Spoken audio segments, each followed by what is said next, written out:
What's going on? I am Nando. And I'm DJ. And I am Dickens.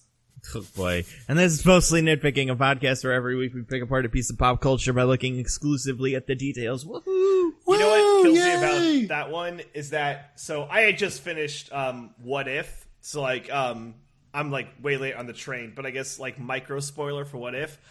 It sounded a lot like Zola to me. Dickens is whoever he was trying to be. See, I couldn't even figure out if Dickens was trying to be Rami Malek in this or Christoph Waltz in this. There's so many weird, like, I don't know. I don't even know how to describe them. I was being Leia Sado. Very good job. The true villain of this movie. Cool. Hey, we're here. Yeah, woo! We made it. Podcast. There's so much pop culture going on. We had a big discussion before about just all the stuff going on in the world, and now we're here to talk about something that feels like it came out 3 weeks ago. It did, in fact, come out last week, or at least kind of recently, right? When did this movie come out? It was, in fact, a week ago was the official release date. Yeah, wild. Yeah, great stuff. Listen, great stuff. Calm down, Johnny Carson. Yeah, classic stuff.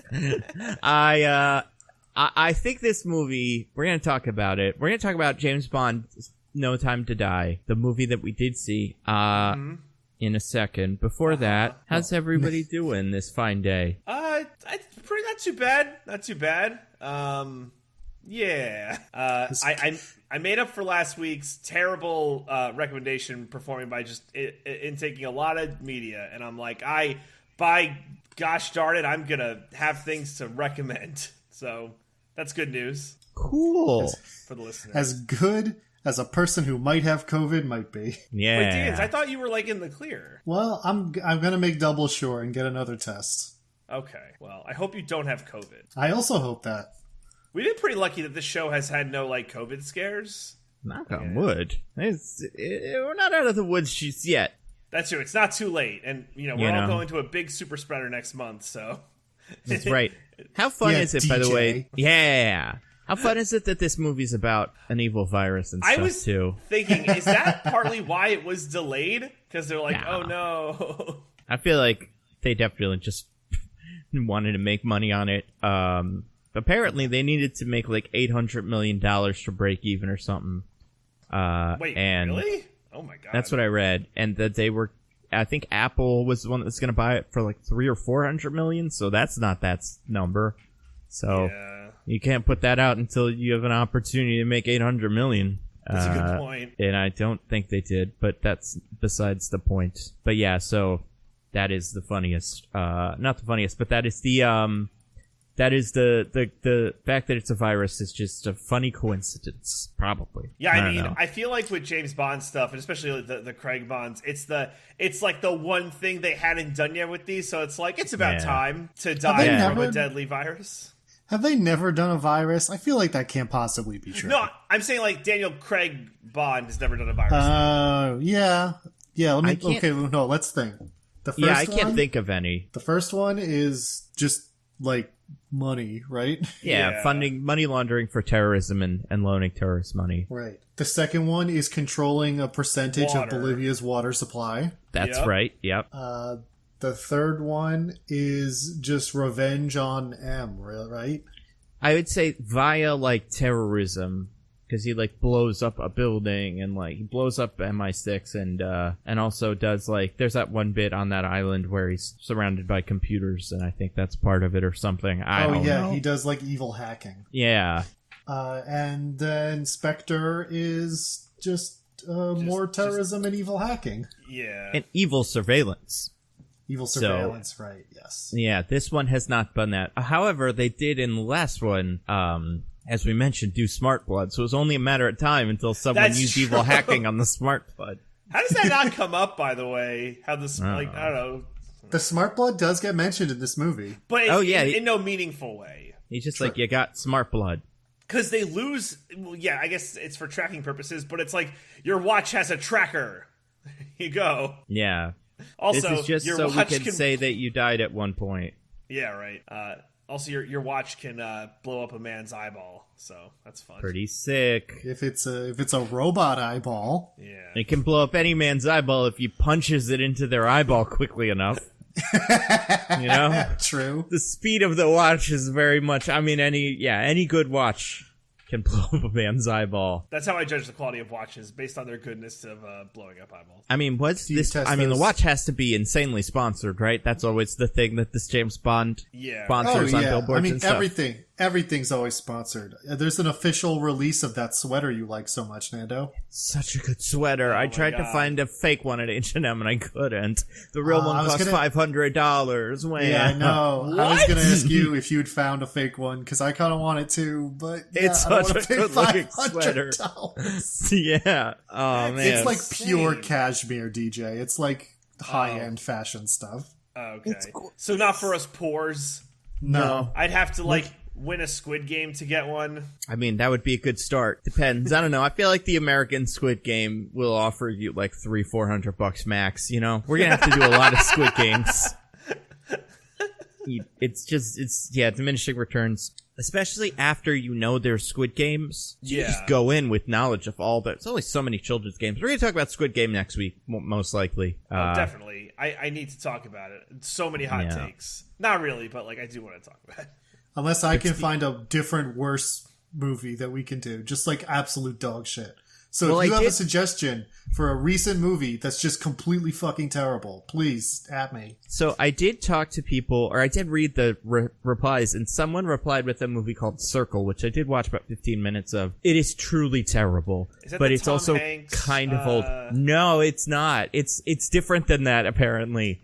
It's about people that wake up on Evil Weakest Link or something, and they just vote who to kill, and they're all bad actors, and it's awful. But it's hard to describe, but also it's super boring, and it's kind of old, so it's not even relevant for that reason. It sounds terrible. It really is. I do want to ask, this is my chit-chat before we talk about the thing. We can do 2 chit-chats. Real quick, what do you guys think of the Super Smash thing? DJ, are you excited about Sora in Smash? No, I haven't played Smash in a while, just because I don't know, I feel like it was a thing when... at parties, it's let's play Smash and stuff, but I haven't really done anything like that in a while. And it's why Sora, not? Why haven't you had parties in a while? Oh yeah, any specific reason? No reason. Not in that. He's just become more antisocial as he's gotten older. That's true. These last 2 years have really antisocial DJ. I mean, it is funny that Nintendo has what I've heard is the worst online, mode, but because they had Animal Crossing, that was able to float them through the pandemic. Big update for Animal Crossing announced today. It was, big. I saw that. They have a chair or something, right? And yeah, other stuff? Yeah, chair the now. froggy chair, yeah. People are pretty excited.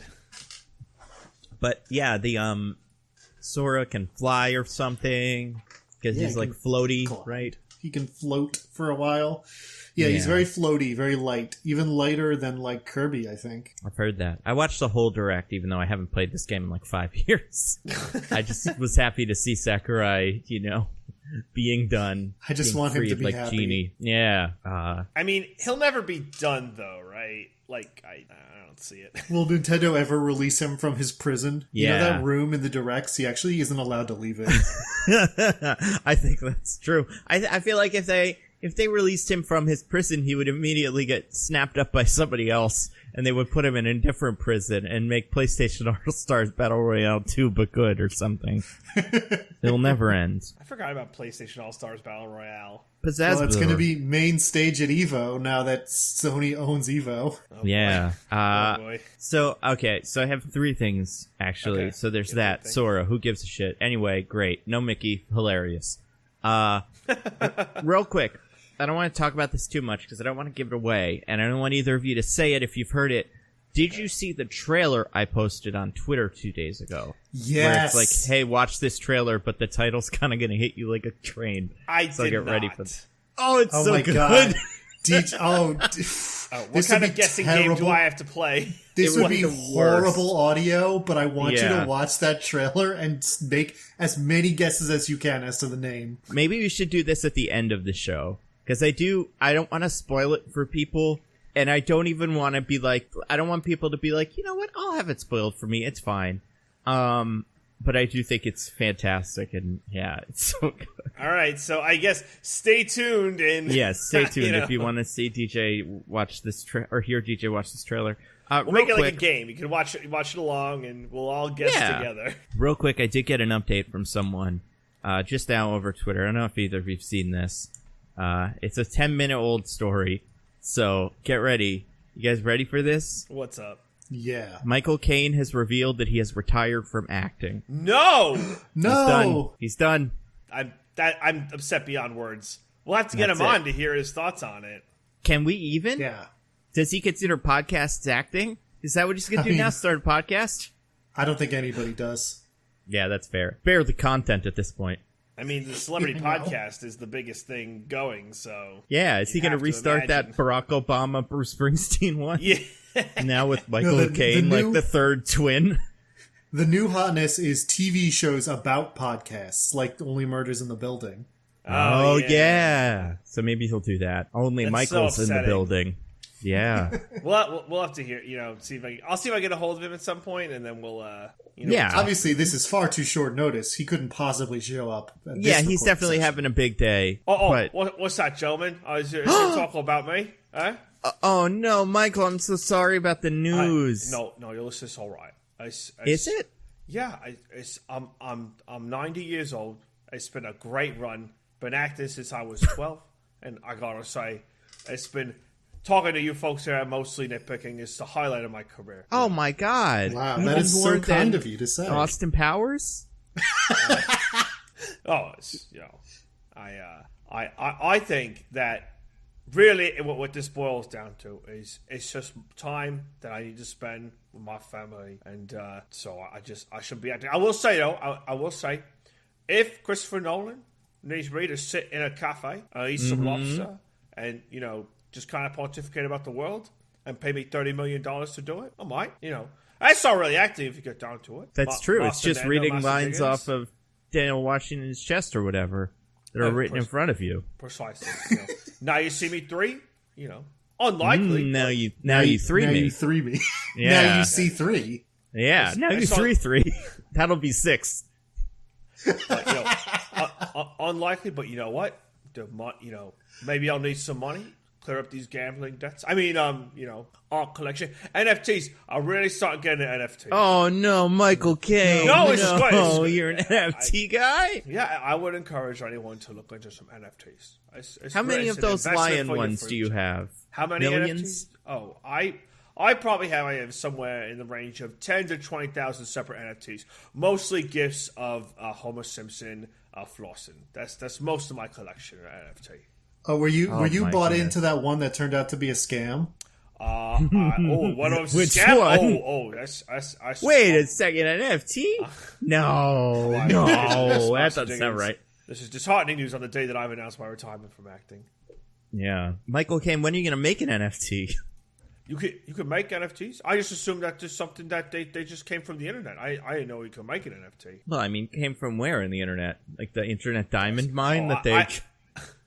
I don't know anything about the internet. I stopped going on a computer 10 years ago. It's my assistant goes on, answers my emails, and just buys NFT with my millions and millions of dollars. Oh, shit. It's a great way to live, yeah. That's great. And if you'll be interested in millions of dollars, you could probably make an NFT, and I'll buy it. I'll buy anything. Wait, if you haven't used a computer, how do you see the NFTs? Or do you not consider phones computers? Well, they print them out for me. They just print out an NFT for me, and then I can see. You said a bunch of them were GIFs.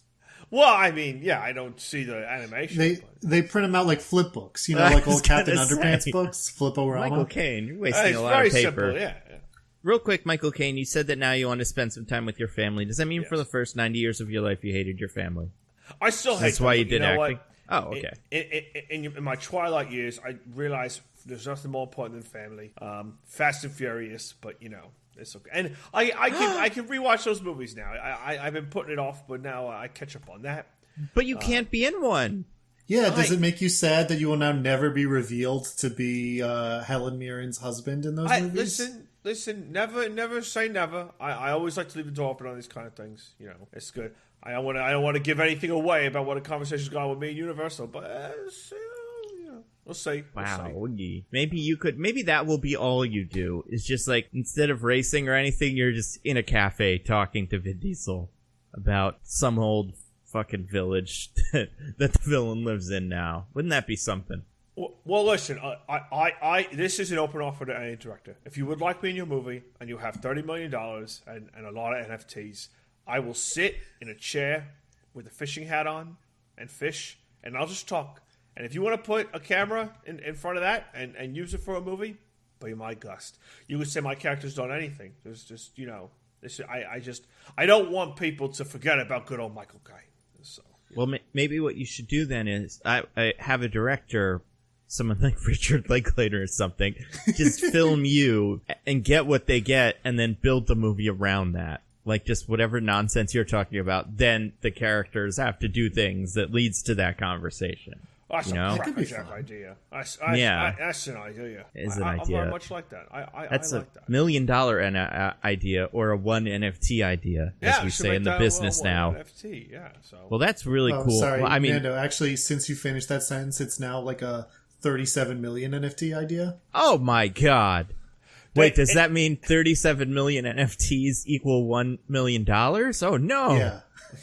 Michael Caine, you're broke. No, you're done I'm for. gonna have to do movies again. Oh, it's a great day for the film industry. I'm gonna do movies again. Man. All right, let me call up Christopher Nolan so I can get him whatever thing he's gonna film next, and I'll be whoever's dad or brother or whatever he needs. So Robert Oppenheimer, right? You're gonna exactly. be Robert He's Oppenheimer. Not the last to see on Michael Caine. Very good, very very good. Hey, Michael Caine, are you gonna be in the Flash movie with all the Batmans and stuff? Yeah, well, I mean, are you guys okay with the little mostly nitpicking exclusive? I mean, this will be out after Fandom, so I'm sure you're going to release, you're going to say it tomorrow, but... Yeah, all right. Well, I would like to announce that I'm actually going to be in the Flashpoint movie as Alfred, but also Batman. Oh, my God. Wow. It's a big day for Michael Caine. What Batman are you going to be? Like, what's your Batman's universe like? It's all butlers. It's a universe of butlers, and I'm the butler Batman. Holy shit, do you have a butler? I do. Interesting enough, his name is Bruce. Oh, very good. Really makes you think. Yeah. Aren't we all the real butlers in this life? Oh, man.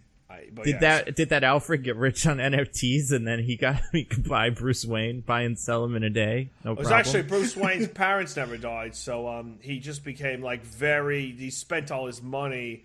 Well, I should say, he didn't die when he was a kid, but then after he died, he had no value, so he just spent all the money because he had no tragedy. He just lived a pomp life, went to Vegas, blew all his money. So, and then he had to be your butler.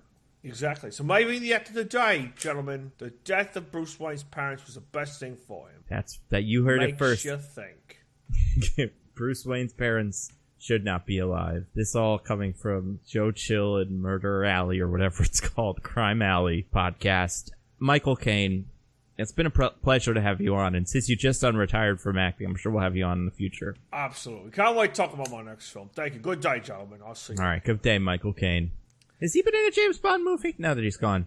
I don't think so. I don't think he ever has. Guys, sorry, I had to run real quick. We paused, right? Did I miss anything? You guys waited for me, right? No, and Michael Caine unretired, so it was kind of pointless in general. Yeah, he's back. Oh my God. He's back, baby. That's such good news. Yeah.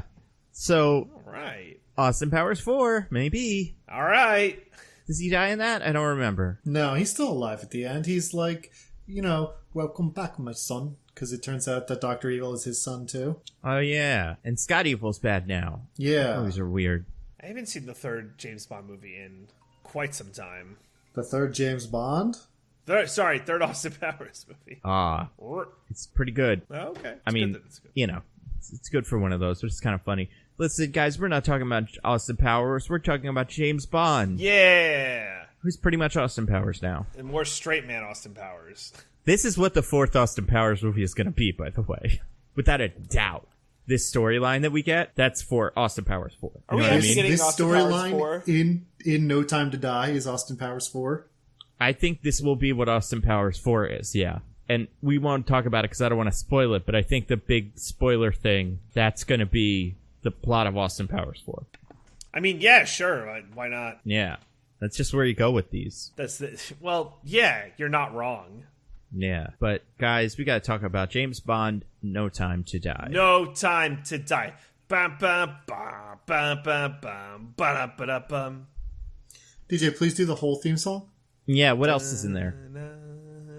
Actually, can you sing the Billie Eilish song? Just the whole I thing? forgot what it was. No Time to Die. Yeah, right? I got no time to die. I don't know, man. I can't even do Billie Eilish. I can't do anything. I can't sing. Why am I being asked to do this? Who am I? Michael Caine? Yeah, classic actor who could definitely do a good Billie Eilish. I bet he could. I bet he would kill it.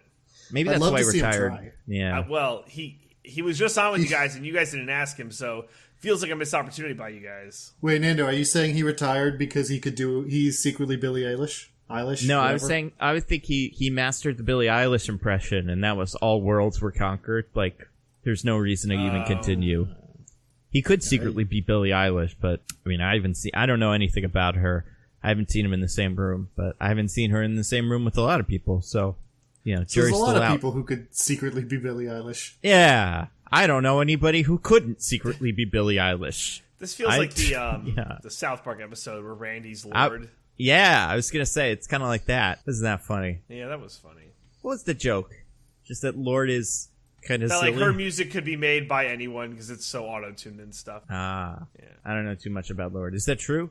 I don't know. I feel like South Park just says things and then, Yeah. Did Lord do regardless of whether they're Skyfall? true, it's like... Was that Lord? No, that was Adele, right? That was Adele. I get Yeah. those two confused all the time. They are similar in that they're both women. Yeah, I was going to And say. Yes. that's it. Is They're Lord both They're white, both I guess. women who got popular around the same time, and I'm not that plugged into the music world. That's the whole reason. Yeah. And then who did the last one? Oh yeah, Sam something. Sam Smith is that a person? Yeah, Sam Smith. No, Sam Mendes was the director. Sam. Yeah. Well, they got all the Sams. They got, got every Sam together. Sam Smith. Sam Elliott. No, Sam if Elliott. He'd only. be great in one of these. He'd be a good I villain. wish Sam Elliott was in a Bond. He would be such a good Bond villain. I would love it. Sammy Sosa. He could be in it too. He could be the enforcer.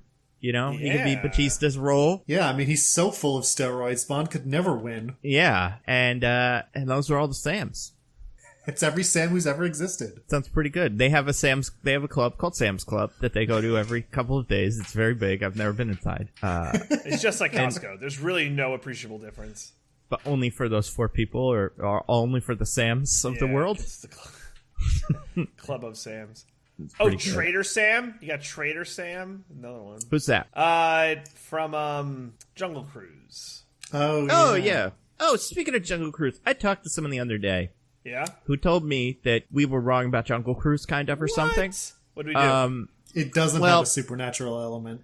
No, it's that in like the canon of the Jungle Cruise movie does match up with the Jungle Cruise ride, and I don't think we mentioned this because he said we didn't.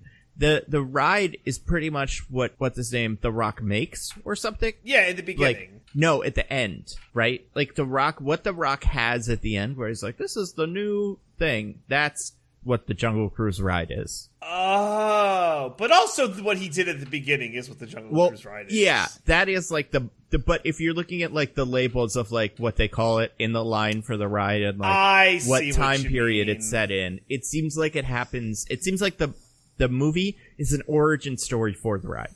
Okay, but not the British part.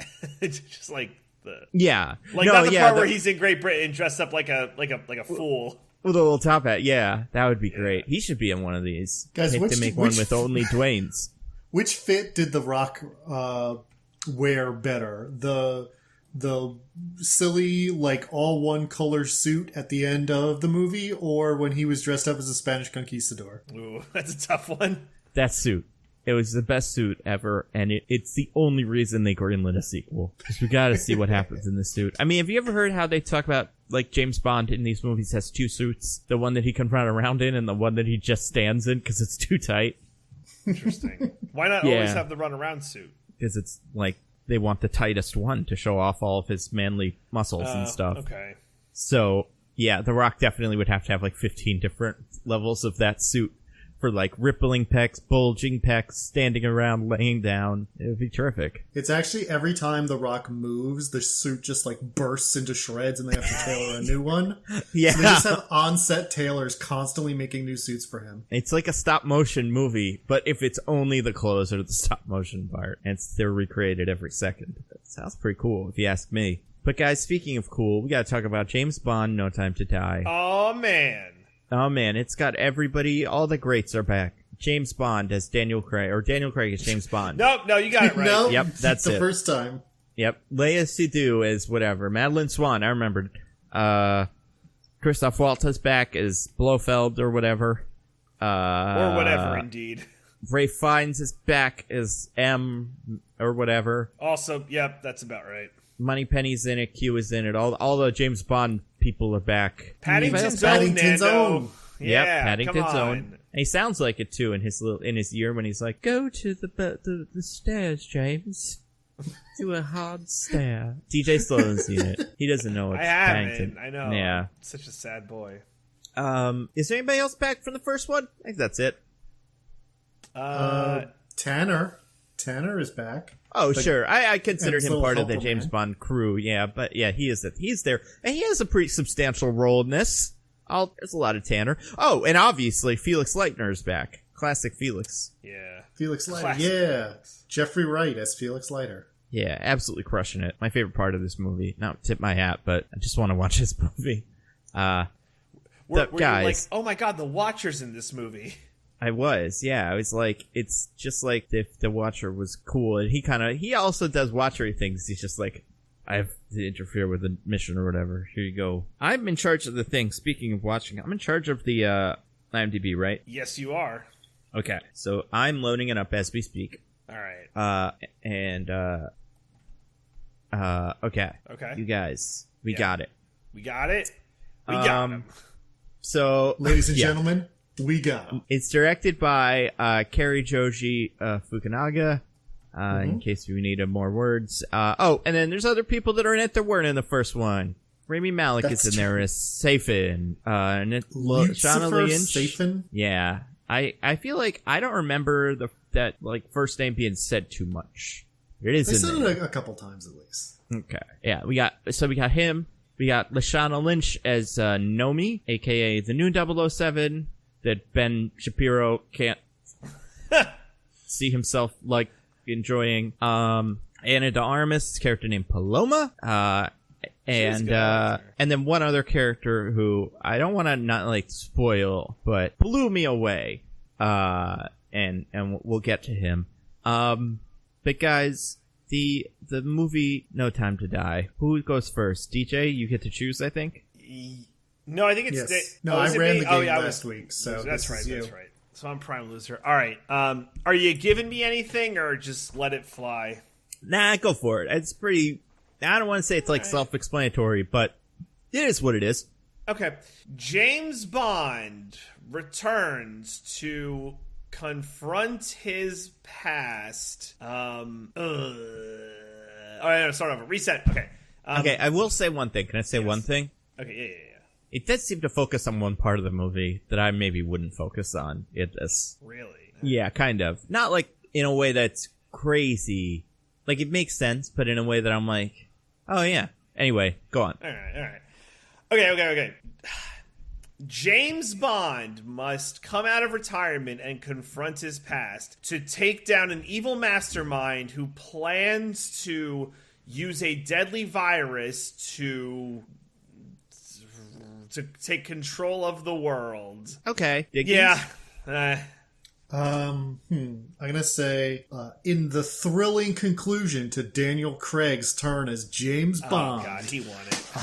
Bond must confront his past as a shadowy new nemesis arrives to. A shadowy new nemesis arrives, bubbling up old wounds to the surface. Well, that's a good one. I gotta say, it's a complete tie because neither you really got it at all. That's fair. Huzzah! That's fair. I kind of don't want to do the naming things in the thing. That's fine. Like that's fine. that. Let me see real quick. Total redo? I mean... It's an absolute mulligan? We could do that. The important thing is that our tiebreakers are always wildly inconsistent. That's true. Yeah. How about this? Let me guess the runtime of the third trailer. Yeah. How about this? Yeah. Give it another shot. Try again. All right. Okay. James Bond must team up. Okay. After retirement, James Bond must assist the CIA with MI6's new 007, Know Me. The two of them must take out a virus processing plant in order to prevent global devastation. Okay, Dickens. Betrayed by the person he loved most, James Bond comes out of retirement for one last job. All right, I'm going to give it to DJ. Huzzah! DJ did get one bit. So, first of all, I kind of wanted to give it to DJ the first time, and this was cemented by the second time because DJ's ones both start with James Bond. Yeah, baby! Okay, here we go. This is what it was. James Bond has left active service. His peace is short-lived when Felix Leitner, an old friend from the CIA, turns up asking for help, leading Bond onto the trail of a mysterious villain armed with dangerous new technology. It's crazy they focus on that CIA part. I mean, it's kind of like the whole movie when you really get down to it. I mean, like, it's not... In the second half of the movie, it becomes about something else, kind of. But for the first half, it's mostly that. But I also liked in the second run, you guys both said that he was retired, which is important. Because James Bond retires every other movie in these like new ones, so that is true. Yeah. And then DJ, you both kind of got at the villain, but neither of you. I feel like one of you said like shadowy antagonist or something. If he had said mysterious villain, that would have been great. Dingus had a good one. He was close. A shadowy nemesis or something. Yeah. But it still wasn't quite there, and you were both too specific when you talked about the virus. It was all about the dangerous new technology. Of course it was. And Father, you'd mentioned Felix Leitner as the only other named character in this. That would have been a game changer. That's insane that it's not the new 007. It's fucking Felix. I mean, she's pretty secondary to the overall plot, which is a Felix Leitner plot, and then it's she shows up also there. But also, there's the whole other bit of the movie that isn't even kind of hinted at here. So, DJ, you won. You can start. What'd you think of James Bond, No Time to Die? I generally like this movie. I'm have a very, I don't know, smooth brain take and I thought it was a little too long.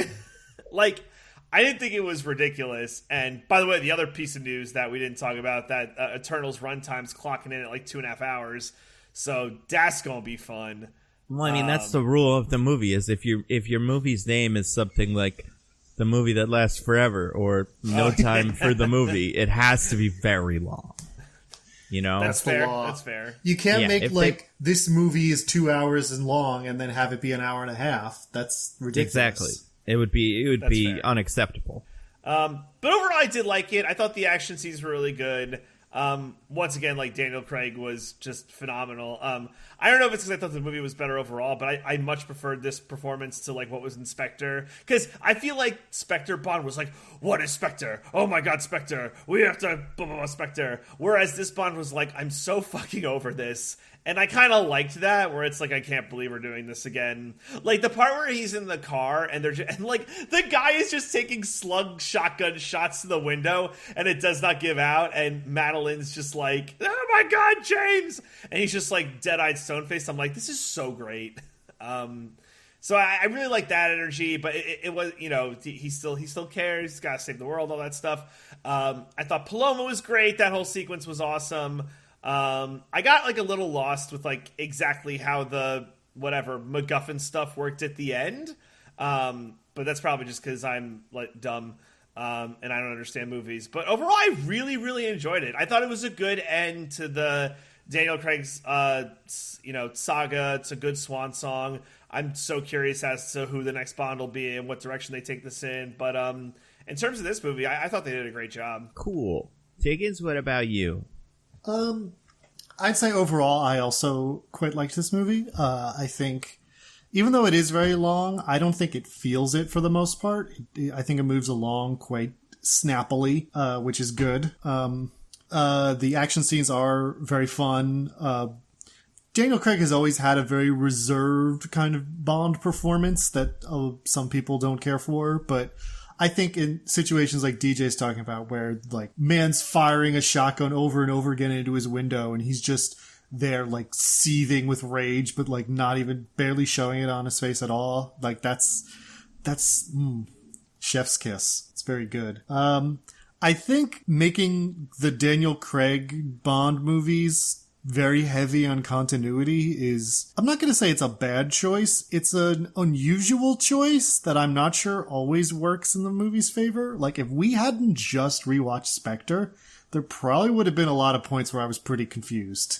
Yeah, it's But that being said, having just rewatched Spectre and being familiar with all the things that were happening, I think it did. It was a good way for Daniel Craig to go out. It was a nice swan song for him. I'm ready for a new Bond. I'm ready for them to move on in a new direction, but I'm glad we ended on a high note. Yeah, I mostly agree. I think this movie's pretty cool. I don't think it's too long, but I think I might, except that I think the ending's pretty solid. And, like, I feel like it moves a lot.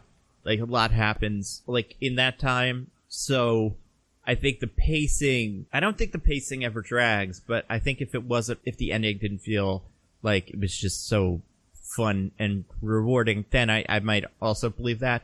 I feel like everybody in this movie is pretty good, except for Rami Malek. I don't really care for him. But like everybody else is pretty solid. And yeah, I think the movie's pretty good. I like James Bond in it. I think I do like that he's just done with all this nonsense. I think it's just so funny how he keeps retiring. But this movie really does feel like, instead of the other ones where he retires and he's like brought out of retirement, this one feels like he really does not want to be brought out of retirement. Like, it's just like, I fucking shoot me, I don't care. Like, there's just some bits where he's like walking around and he's getting shot and he's not even like running away from it. He's just like, I hope they don't shoot me, but if they do, whatever. It's been a good run. I liked everybody else in it. I think Léa Seydoux's way better in this one than she is in the last one. And I think Christoph Waltz is hilarious. Everybody else is fine except for my new favorite character, who I didn't mention, Logan Ash, played by Billy Magnuson. What a wild character. Yeah. Would you say that you were such a big fan of his? Oh, I was such a big fan of his. Is that something he says in the thing? He says it about Bond first. When they first meet, he's like, I'm such a big fan of yours. And then later, when a thing happens and he's leaving, he's like, such a big fan of his. I couldn't remember if that was, but yeah, you're right. That was fun. I liked it. I don't know. Like, I did like parts of it more than other parts. Okay, so here's the thing with this movie. It was two movies, not even like taped together, because they fit together. But the first one was this carefree, happy-go-lucky James Bond movie with Felix Leitner and Ana de Armas and Lashana Lynch and just like classic James Bond mission. All great. The second half of the movie was the continuity James Bond and fucking Rami Malek and Léa Seydoux and stuff. And that was good too. I think I liked the first movie more, just because I feel like this Daniel Craig, especially after Spectre, deserves one of those. But I think both halves worked together well enough that I didn't mind. I kind of hope Ana de Armas gets a full Bond girl turn at some point, because she was really good in this. I kind of like how she just comes and goes, how she's like, pretty competent, and then she leaves and it's like, all right, see you. Yeah, I think it works for this movie. I'm just saying, like, she was so good in that like, hey, if she got a full turn later, I think that would be pretty cool. Yeah, I think that's fair. I feel like most of the characters in this, well, not most of the characters, a fair amount of them die, but her and Lashana Lynch, I think if they were setting them up for a different movie, like a future movie, or like if they did more with them, I think it would feel reasonable. I think these movies did enough to make them kind of cool, and like, but without being like, I'll see ya in my next movie, Ana de Armas James Bond spinoff. Like, they didn't Dark Universe it. Yeah. No, if only they would. Right? If only they would walk through a room with like all of the other James Bond's heads in it or something, and it's like, oh, yeah, he's got them all. Yeah, I don't know. It's good. It isn't my favorite James Bond movie of the new one, of the Craig era, but it is good. And I think it's better than good, but it's not great. Casino Royale. Yeah, it's great. I think it's pretty great. Is Casino Royale your favorite? Yeah, I think it's the best one. I think it's the most movie of any of these movies. I think Skyfall is fun, but I think Skyfall for me, with that whole I actually wanted to be captured so I could go shoot Judi Dench for fucking out of nowhere. I don't know. I didn't love the end of Skyfall, but and Casino Royale is just real fun. But it's good. Skyfall is good, but I feel like it's one or the other. You have to, it's not like, I really feel like Quantum had a lot of good stuff in it. I like that bit where everybody had an earpiece on and he screamed into it or whatever, and they all looked at him and he was like, okay, you're all the bad guys. That was pretty funny, though. Mm-hmm. What's your favorite, TJ? My favorite is Skyfall, actually. I just think the combination of, tension and action and I don't know, I'm a sucker for the whole plot to get M and I also the ending thing at the orphanage or whatever, the Skyfall I think is from a movie perspective, cinematics and action and tension and music, I think's for me very chef's kiss. Chef's kiss is very memorable, and really, really enjoyed that. So Skyfall's always stuck with me. It was a fun movie. They rebooted Home Alone before it was cool, these days, where they remake it with the little Nazi kid from that Nazi movie. That's great, isn't it? What about you, Higgins? Skyfall or Casino Royale? Yeah, or Secretly Spectre or Quantum of Solace or Quantum, yeah. Honestly, it's been so long since I watched either of those movies, I don't feel like I can give a real answer. I feel like I probably liked Casino Royale the most, but I would have to rewatch them to really be sure. Yeah, I feel like the poker in it is cool, but also I think the thing Spectre should have been missing... Baccarat. Yeah, only spies play Baccarat.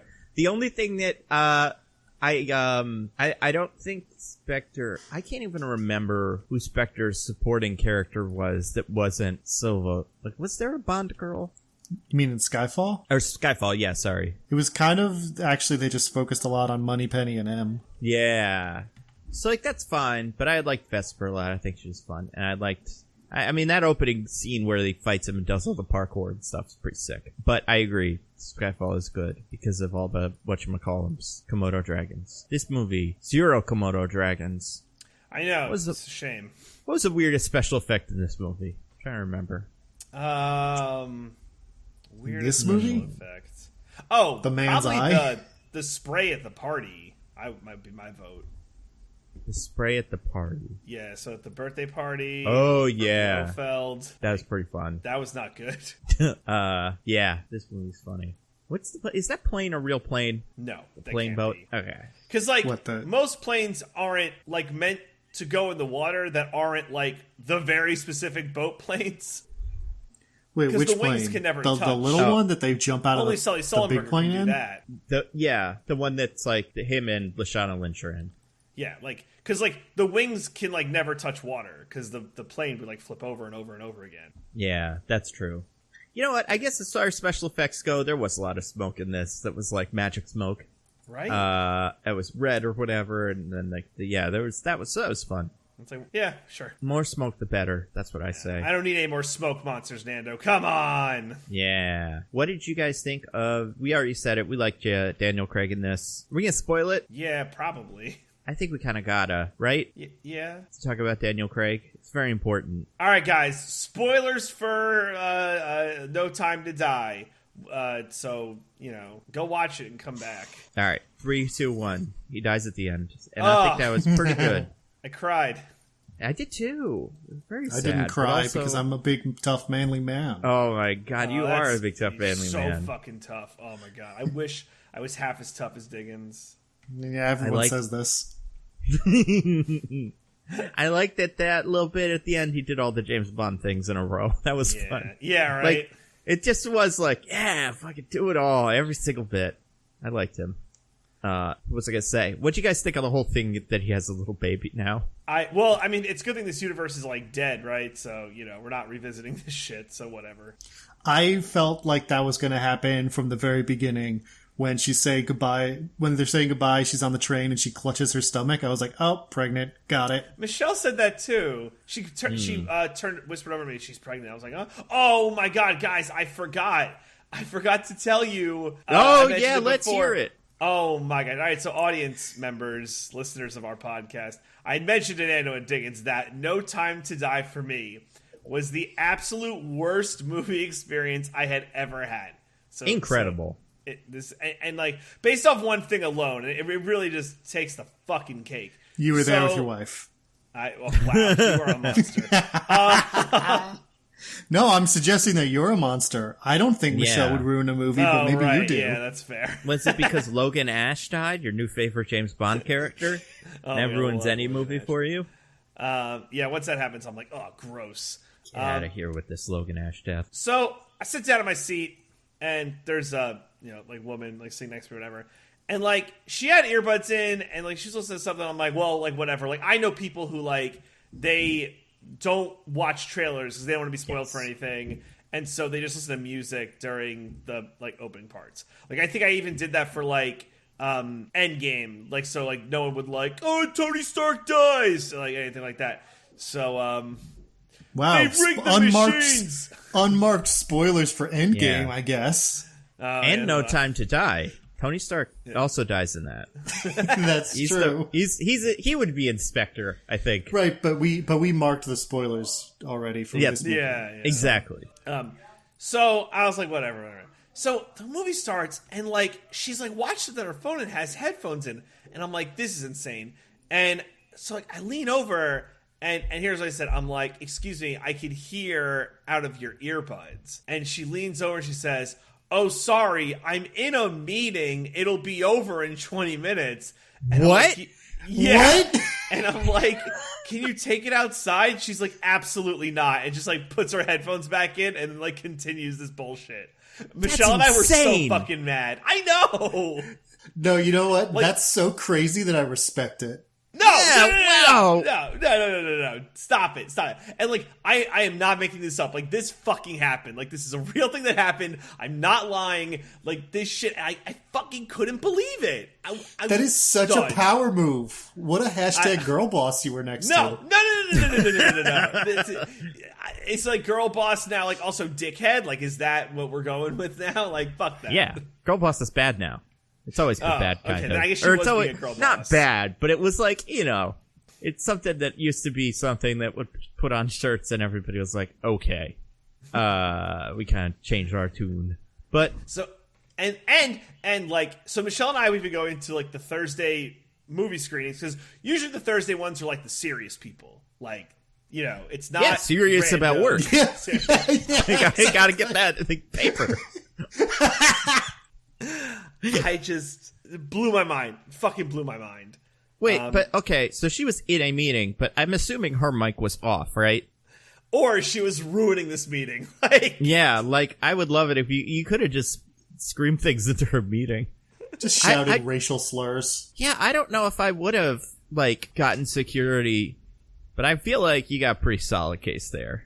There's nothing to do. Like what do I fucking do? Be like, hey, they're listening to music and it's too loud or whatever, and they're doing a meeting. Kick them out.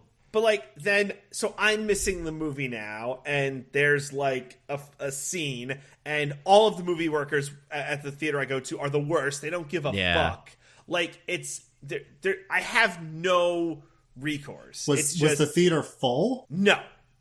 So couldn't you have been like, hey, can you go a few seats down so I can't hear it at least? I mean, that's what I was like, could you, well, I guess maybe I said like, could you take it outside? And like, it seemed like there was no convincing this woman. Like, I don't know what she had going on, like with her life or whatever. Like maybe it was a rough day, but like she was giving me shit because I asked her to like not fucking be like, what she did basically was she like hid more under her coat to block the light from her phone. And I like maybe lowered the volume. Like she was doing it the whole movie. Like by the time we got to Cuba, her fucking meeting was over. But like, oh my god, it was so bad. No, I love that. I love that if you asked her that and she acted like you were the one being unreasonable. That's incredible. Tickets, like what the fuck? No, I'm in love with this woman. This is the best. I feel like the sane thing, not sane thing, but because you do want justice, right? There's got to be justice. And if the movie theater isn't going to give it to you, you have to take it on your own. So I would have farted and then walked up and then got a new seat, right? Just like, here, this is your movie now, miss. That would have been pretty good, right? I don't know. I always have these like fever dreams, just like daydreams in the middle, and I'm like, what would happen if I just dumped the entire contents of my soda like onto this woman's head? Like, what would she do? The movie theater people aren't going to save her, so like, I guess she could fight me, but like, you know, it's yeah, you'd beat her up. No. You've taken women in fights before, every day. We all know about DJ and all the women he's beaten. Yeah, he's a regular James Bond. I'm just saying. I thought it was so rude, and like, I don't know, I'm not trying to be like a fucking prude, but like, I don't like what decisions are you making? Like, you're not watching the movie, you're just making my experience shittier. So like, what the fuck? Yeah, that is the weird part, is she wouldn't just leave. Yeah. If I were you, I would have turned to Michelle and said, I'm sorry, but my life is about this woman now. This is so incredible. I can't imagine being with anybody else. Diggins, I don't know how horrible people like this can ensorcel you. Like, I just don't understand. It's just, I don't understand how you be this person. It's so fascinating to me. I can't think of anything else. Are you jealous? Like, do you wish you were this person? I wish I could be so free. Yeah, it would be pretty brave. Oh my god. So, anyway, as I just wanted to get that out there, worst movie-going experience ever. So, Diggins, there's no more witch at this point. I just have the worst fucking luck. No, DJ, I think a meeting with the witch. Nando said this off mic, so I'm giving him his proper credit, but it sounds like you're just doing more things to the witch. Like, you're deliberately antagonizing her. I don't know what I gotta do to make this right. I think you have to kill the witch at this point. Maybe. I don't think the witch will ever forgive you. Yeah. So dumb. I mean, that's wild. Yeah, so I you know what? I hope this keeps happening. I hope I have more and more ridiculous stories to bring back to this podcast with my batshit insane movie-going experiences, because they just keep getting it's I couldn't believe it. I couldn't believe it. I was like, I'm gonna say something. I usually don't like being that guy, but like, I did it, and just like fucking nothing. Way to go. I mean, wild. Absolutely wild. Anyway, like, sorry, there's the tangent, so, yeah. So, Back to Daniel Craig dying. I'm sorry, we're going to do this podcast, and the only thing I'm going to be thinking about is this woman. I would have gotten her number for you. She was there with her husband, by the way, so. Oh, DJ, no, you've ruined it. You've ruined it. Yeah. Maybe it was her brother, I don't know. I hate to assume. Now, okay. So, yeah, back to the movie. Where do we even go from here? Well, I have a question. Like, what happened in the first 20 minutes of the movie? Yeah. How did you guys feel about Bond dying? Because this has never happened before. This was a first. Yeah, I guess you're probably right. No, he's never died before. I checked before saying it. I didn't just want to lie. What am I going to do, lie? Yeah, what would you lie? I mean, yeah, how did I feel about it? It was, it was sad because he died. That's true. Like I said, they've been doing a thing with the Daniel Craig movies where they're kind of like a continuity, which is not a thing they've really done with James Bond before. They've had some oblique references and recurring villains and stuff, but generally every movie has been its own little self-contained thing. Yeah. So I think it makes sense in that context to give that character, this version of the character, a definitive ending, which they've never really done before. Like, every other Bond's last movie is just the one that was so bad they decide to do someone else. I know, right? So it's kind of nice to have this big send-off for Daniel Craig. Yeah. I was wondering if this will, like, before his demise in the movie, I was like, will this be his last one? What if they, like, just, pay him tons of money? But I guess it was like, no, we're gonna make this the absolute definitive last one, so. DJ, if they really wanted, they could do it. Well, I feel like there was a second where I'm like, oh, is he gonna, like, jump off of the thing right at the last minute? And it's like, well, maybe, but nah, they definitely did it. Like, they explode him. He exploded big time. I stayed through the credits because I kind of half expected there to be a post-credits scene where he, like, Batman style, is watching Madeline and their daughter from afar. By the way, so I mean, since we're here, so the reason he dies is because he explodes on an island they had to blow up because it had a bunch of virus on it. And I didn't fully get this. So he got virus on him that was, like, coded to Madeline and the daughter so he could like never touch them without giving them virus. Yes, that's right. Correct. Okay, and that's enough for him to be like, yeah, I die now. I don't want to live no more. Well, he also was like badly hurt with minutes to go and had to go back and open the silos. So I think that's what made him okay with it. But like, I don't think he could have done something about it if he wanted to. Yeah, same. I feel like they did put like both of them in there where it's like he can't have escaped, and also he might not have wanted to anyway. I feel like it just leaves it a little bit more ambiguous. I don't know. Like, maybe he could have, I don't know, like, found a cure or whatever. Well, yeah, but then maybe he didn't, though. Like, I feel like in the whole time, he couldn't, you know, like, even if he got cured and Q was like, you're good, and then he touched them, they could still maybe die from that. Who the fuck knows? So, yeah, do you ever want to risk that? Yeah. Well, okay, but like, could he not? I don't know. Zoom's huge, or like glass or something. I don't know. Put him in a big, you know, David Blaine style escape chamber. Put him in a little cage. Do the Pushing Daisies thing where she like kisses him through saran wrap. Yeah, I mean, he could have done that, but also he's just so in love that he would have like been so. I mean, Listen, he's James Bond. DJ, He has no self-control. Yeah. He would have touched her eventually. DJ, are you suggesting that we have a James Bond who goes the rest of his life without nutting? Well, unconscionable. He could, you know. Oh boy, this is like a weird thought, but like he could nut with other people. So you're suggesting that he should have survived and then broached the subject with Madeline of being like, so I can't touch you, and I'm really thinking that for the health, you know, for the good of our daughter, we should open up our relationship. Yeah, I want to do that thing from Her where I hire someone and put a little microphone on them and have sex with them instead. Yeah, that's the conversation they should have had in the little raft that they were in after he gets off the island. I guess it's like more about him not being able to hug his daughter or something that would make him more upset. But also, he definitely still wants to have sex with Lea Seydoux, I guess. I mean, I don't know. Yeah, she's really cool, and also she's been like living on a fucking island for 5 years, or not an island, but like she's James Bond is so great that after you fall in love with him, you just go straight into hiding because you can't. There's no one else, you know. You can't fathom any other possible way. Any other man or woman or anything. No. Yeah. No one else has a dick so bomb. Yeah, except for, obviously, I mean, we can't even, you know, Logan Ash is probably a close second because he is Logan the American James Bond as far as I'm concerned. Let's talk about the story. Okay, yeah, so James Bond, real quick, in the beginning, he quits because he explodes, but then it turns out he didn't explode. Or not like explodes, but like the bad guy tries to kill him, and then he does a pretty cool fight scene and stuff with the car and swinging around and all that stuff.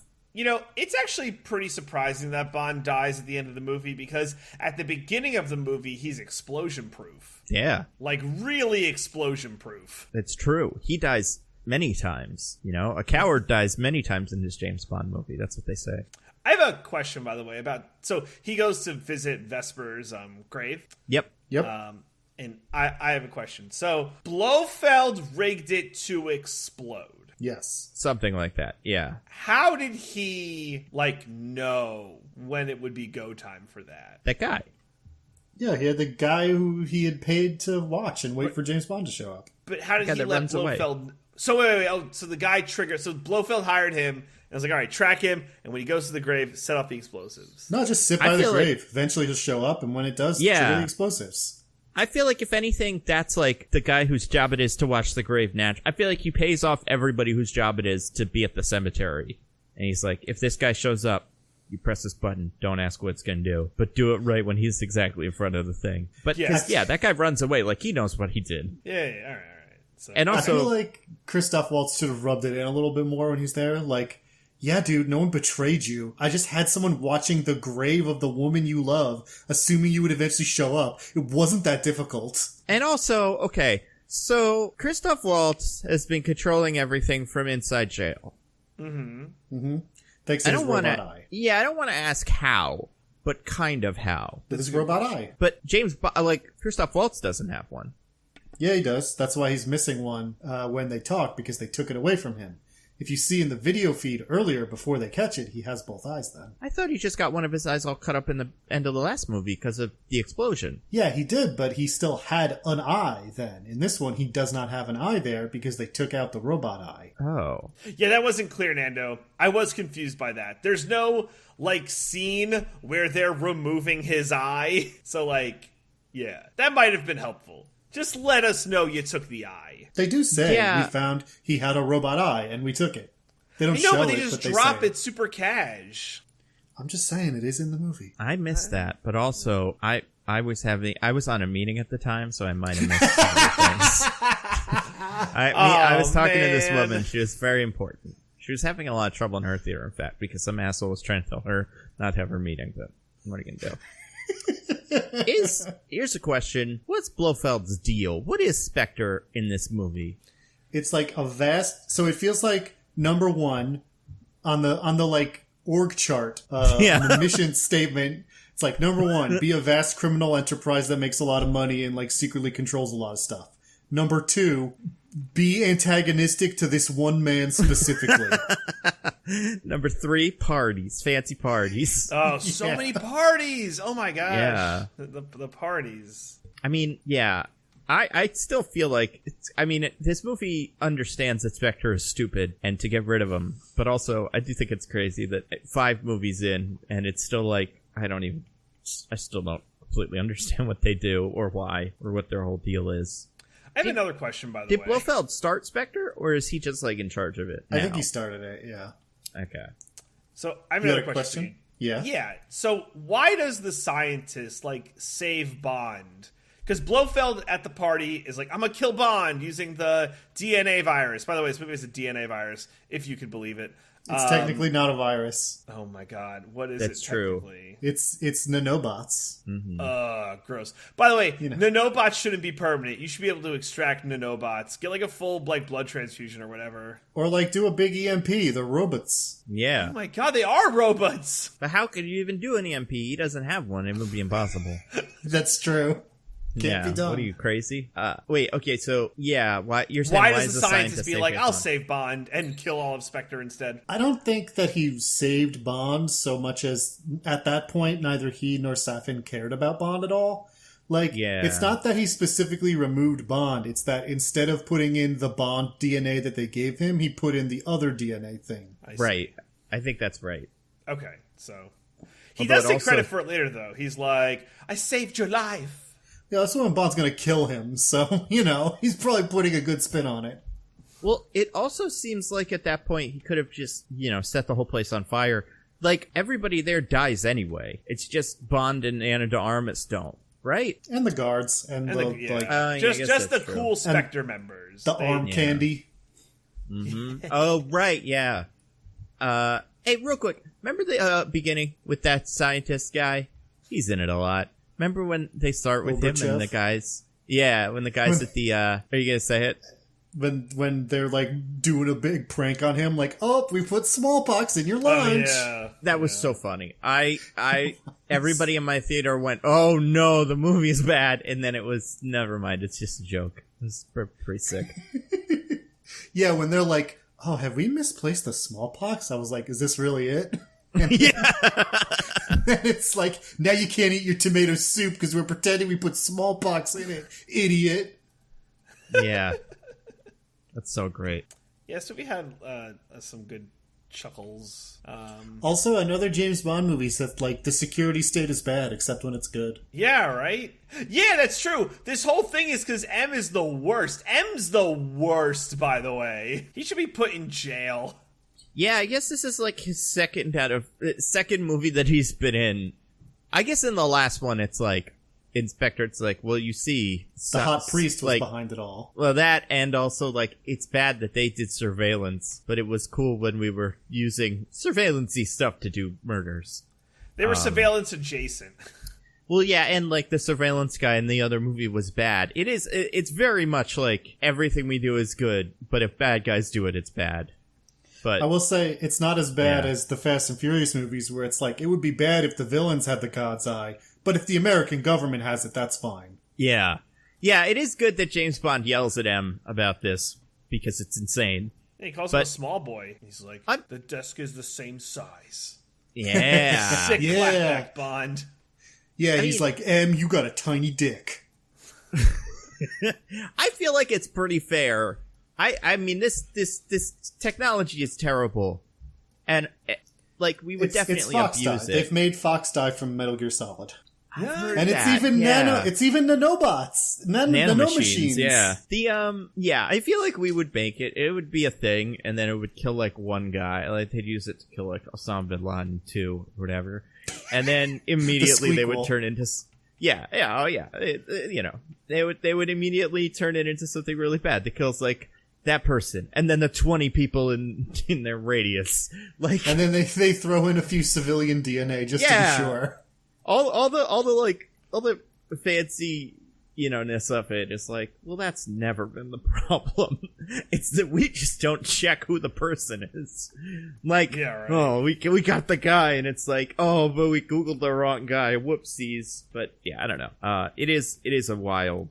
I mean, yeah, it's a wild gimmick in this movie, but it doesn't matter. The movie really isn't about that. There's a super weapony kind of thing that's bad. It's killing all the guys. How many seconds into the fucking Christoph Waltz scene were you oh, he's gonna touch her and Christoph Waltz is gonna die? One? I mean, before it even happened. As soon as he touched Leia Sado, I was like, okay, I see where this is going. There was a bit where Leia Sado was spraying something on her arm, and somebody else was like, you're spraying something on your arm. And I was like, I get the thing, but... Well, yeah, I mean, that was after we saw Safin give her this stuff. So I knew she had it. But I mean, as soon as Bond, conspicuously touched her wrist where she had sprayed herself, I was like, got it. Bond's gonna touch him, he's gonna die. Isn't there a bit where she sprays him in the bath, or sprays it on herself in the bathroom? Yeah, she right does. Before that scene? Oh, okay. I'm saying we know what that is. We know that that's the nanomachines. Right. Yeah. How about that cage that he's in? Pretty awful cage, huh? It moves so slow. It was the slowest moving cage I've ever seen. It's the Disney people mover. Yeah. Honestly, though. But, what even is it? Is it for this? Just build the room closer to the beginning of the track. Well, he's so dangerous that we can't risk putting him that close to the track. We can't be that close to a door. Yeah, he's not fucking, Magneto. He's a guy who had a robot eye that none of you saw, apparently, for a very long time. But also, he's just some dude. I don't know. How do you charge a robot eye? You just remove it from your skull and put it in its little dock. Yeah. Oh, okay. I imagine it's got charged. It's like watches, you charge it by moving your head around and kinetic stuff. I don't know how that works. Uses it's a piezoelectronic. Yeah. Makes sense. What'd you think of him in this movie? Blofeld? What is there to think? He's Christoph Waltz. I would have had more impact if Blofeld had been more of a character that was cool in the other movies. And mad. Yeah. But I do think Christoph Waltz is doing a good job of being James Bond, you are a stupid idiot who doesn't realize that I would have someone to be watching your old love's grave. I mean, I literally told you I killed her in the last movie. I obviously know who she is. It's not that hard to figure out you would go there. Why do you think someone betrayed you just because someone was there waiting at the grave of the woman that I killed and to know that you care about? Yeah, he was pretty weird in this. Yeah, really rubbed that one in. Yeah. He's I do think he works if the other movies before him have been better, but they're not better, so it's kind of all right, get it over with. I will say it's unfortunate that this movie had Blofeld and I keep forgetting Rami Malek's character's name. Savin. And Lucy Festier Savin or something. They definitely just should have had Blofeld be the guy, and he probably breaks out of prison or whatever. It was way too much. We didn't need another guy. So, yeah. I think that was because if you're gonna keep Blofeld around, this is the big thing you wanted to keep him around for. And what's Savin's whole deal anyway? He's just a guy who wants to kill people because he wants to change regimes and bullshit. And he's got a different weapon. After he killed Spectre and Blofeld, and there was just more he was going to do. What was his plan there? What was he gonna do? I think he was just gonna like kill all the world leaders or something, and do but they're saying like he's gonna kill like millions of people if he releases it. So like, what was the plan? Yeah, I don't know. He just wanted to kill millions of people. What part of that do you not understand? Yeah, he picked sometimes million you just want to people. kill millions of people. Yeah. Yeah, you know, I feel like that way sometimes. Yeah. Sometimes you want to kill millions of people. Sometimes you want to take a meeting during a movie. You know. There are greater and lesser degrees of evil, we feel like sometimes. Equally chaotic, yeah. I feel like I feel like he didn't really have a second part of the plan, but it was just like, if it sticks around, he'll probably use it to kill a lot of people eventually. So, you know, that's not good. He did kill, or like, I don't know, what was his deal? So, someone killed his father when he was a child, and it made him really, really mad, and, yeah, his family they were Spectre's poison guys. You gotta have your own special poison guy if you're a evil organization. Oh yeah. If you want to be a big evil organization, you gotta have a poison guy. Come on. And that's kind of it. And they got a scar up face, and then he became bad. He got a scar up face from the poison. The poison almost killed him. The poison killed Cusco. The poison specifically killed Cusco. Cusco's poison. Yeah. I really didn't like him in this movie. I don't know what it is. I just don't think he's a good fifth villain in this series. It's like, it's crazy that we started with Mads Mikkelsen bleeding blood out of his eye, and we ended with Rami Malek with like a half of a, anonymous mask on and just doing... Hey, it was like a baby doll porcelain mask, not a Guy Fawkes mask. Yeah, I'm trying to remember. It was that. It was... And he, like, just sat around, and he also, like, drank a lot of tea and had, like, a little garden and stuff. Little garden full of poison. Full of different poison plants, yeah. Yeah, I don't know. I didn't really I liked everybody but him. Yeah. And he loved Leia Sadu, too. Because he saved her life, and that bonded their lives together inextricably. Oh, I have a question about that.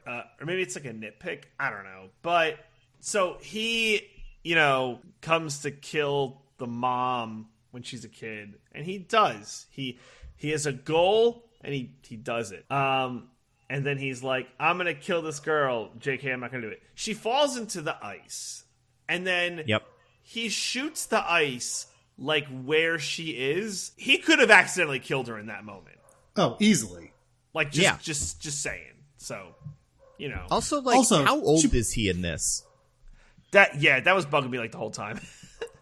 I mean, I guess weird. he's at least like, she's at least supposed to be in her late 20s, so he's at least like 40s. 50? Yeah, 50s. What are we? They think we just can't see him? Like, we know what he looks like. He was a little kid, like, 5 years ago in Mr. Robot. Like, he wears hoodies and shit. Maybe the poison stopped his aging. Maybe. I mean, that's... Also... Yeah. It sounds about as right as I can imagine. Not only could he have easily hit her with a bullet and killed her, but she was in freezing water for like a minute. Unless you like throw her in a fire directly afterwards, she's probably going to die anyway. Yeah. That's true. Yeah, movies really don't... I feel like there's, a lot of cliches that we get at movies, and, everybody gets at, but the freezing thing is like, movies don't get hypothermia. Yeah. Being in freezing water is incredibly bad, and any amount of time in it is probably going to kill you if you don't do something about it immediately. Yeah. His deal, he was fine. I mean, James Bond is really his own worst enemy when you're really down to it, That's what I'm thinking, maybe. Makes you think. The real hero of the movie is the villain I keep talking about, whatever his name is, something Ash, Logan Ash. He's pretty good. Well, what are you talking about, Nando? He's not a villain. He's Felix Leiter's new partner. That's true. Felix Leiter, man, he's got to be a little better at this by now. Like, he can't be bringing newbies in that are also clearly bad, or at least either suck or are bad. He did say that the CIA forced him to have this partner. It wasn't his choice. Yeah, but still, he breaks the rules all the time. He's a cool guy. He's just like James Bond. He's a loose cannon. Still bring him. Tell him the meeting was the other day or something, and then he didn't get to go. But I don't know. Maybe this Felix Leiter's kind of at the end of his rope, too. Did you like that James Bond did the Spider-Man thing?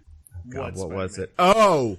Kind of, yeah. Near the end of the movie, when he's got Logan Ash underneath a car that's about to crush and kill him. Oh, yeah. And Logan's like, no, you can't let me die.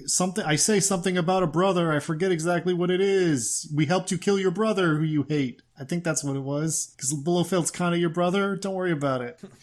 Shut up. And James Bond says, I had a brother. His name was Felix Leiter. And then pushes the car down to smash Logan Ash's face in, thereby making Nando disinterested in the rest of the movie because it will no longer have Logan Ash in it. Pretty much. Yeah. I feel like... Yes, there's a Spider-Man thing, like in the first Spider-Man movie where he's like, I had a father. His name was Ben Parker. Yeah. And then Norm Osborn gets stabbed in the dick. By his little Bible thing.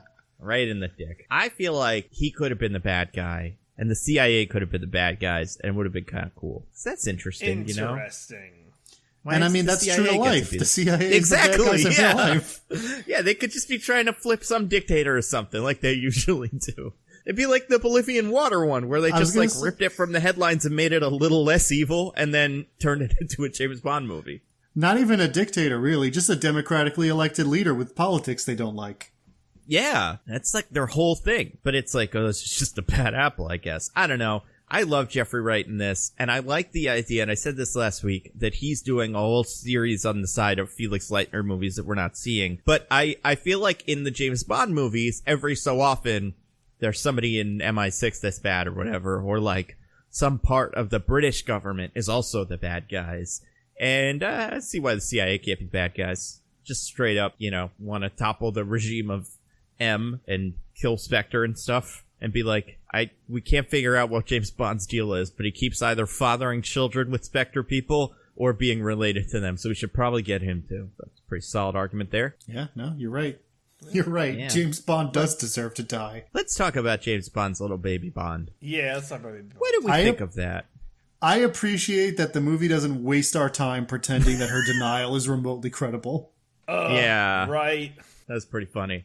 Also, I also like that Daniel Craig's piercing blue eyes are better than any DNA test on Earth. Every baby that has those is probably his. Yeah, if you have a child and they have piercing blue eyes, you should really ask your partner, did you have a liaison with Daniel Craig at some point? Yeah, he was the milkman in most of America for, every city. That was his job back in the day. And then he was a mailman and then Amazon man. Before he was cast anymore, he's just busy. Before he was cast as James Bond, that's what he was doing. Yeah, just delivering things. I feel like there was a part of me, I liked overall the idea of the kid. Yeah. Kind of. Yeah, I didn't hate it as much as I thought I did when I first heard it happen in the movie. Because that's usually bad. Like, that's some Superman Returns, like, we want to raise the stakes. Or, that is personal stakes. And my child is going to die when time wipes us out. Like, just... Sure. Yeah. But I think it was cool because the kid didn't really do that much besides, be in the compound as well. Yeah, fair. I like the James Bond found the little doll. That was really nice. Yeah, he took the time to pick up the little, what'd she call it? Doo-doo? Something like Bobo or some shit. I don't know. Yeah, that's what it was. It was like a D thing. It was something French because she only speaks French. Yeah. Does James Bond not speak French? I feel like he must, because he probably speaks like every language. Yeah, I guess in the beginning of his story, he was just some guy who was in MI6 and pretty good at poker, and that's why they got him. So he wouldn't have that, like, amazing upbringing. But, I mean, he must speak German, right? Because he was a little German kid or something. The Oberhauser family, I would assume, would have gotten him there. So I feel like just learn French, man. It's probably not that hard. Language is famously easy to learn. Yeah, exactly. He's working on like 3 right now. He's like, oh god, it's so easy. I'm only really trying to learn one. Whatever. Yeah, 1, 3. Yeah, this James Bond, I feel like it's funny because you do expect things about other spies in other movies. Like, you do expect that they just know all the languages and shit. And I do think it's fun that when we meet, God, what's her name? I don't know. 007-2. Nomi. Her whole thing is like, she does like characters and stuff. That's great. Love it. Love that she does like, an accent to trick him. He should do that more. Wouldn't that be fun? And it's like, I'm gonna seduce you or whatever. It's like classic Bond, but it's like twist. It's not even like seduce you. It's like, would you like to have sex with me? Come to my house, James Bond. Anybody could have killed him in that sense. It's so easy. How has he lived this long? Yeah, you just have a sexy lady say, "I would like to bone down with you," and he'll be like, "Yes, please come into my secure house. Let me undo all the locks and codes and traps." Yeah.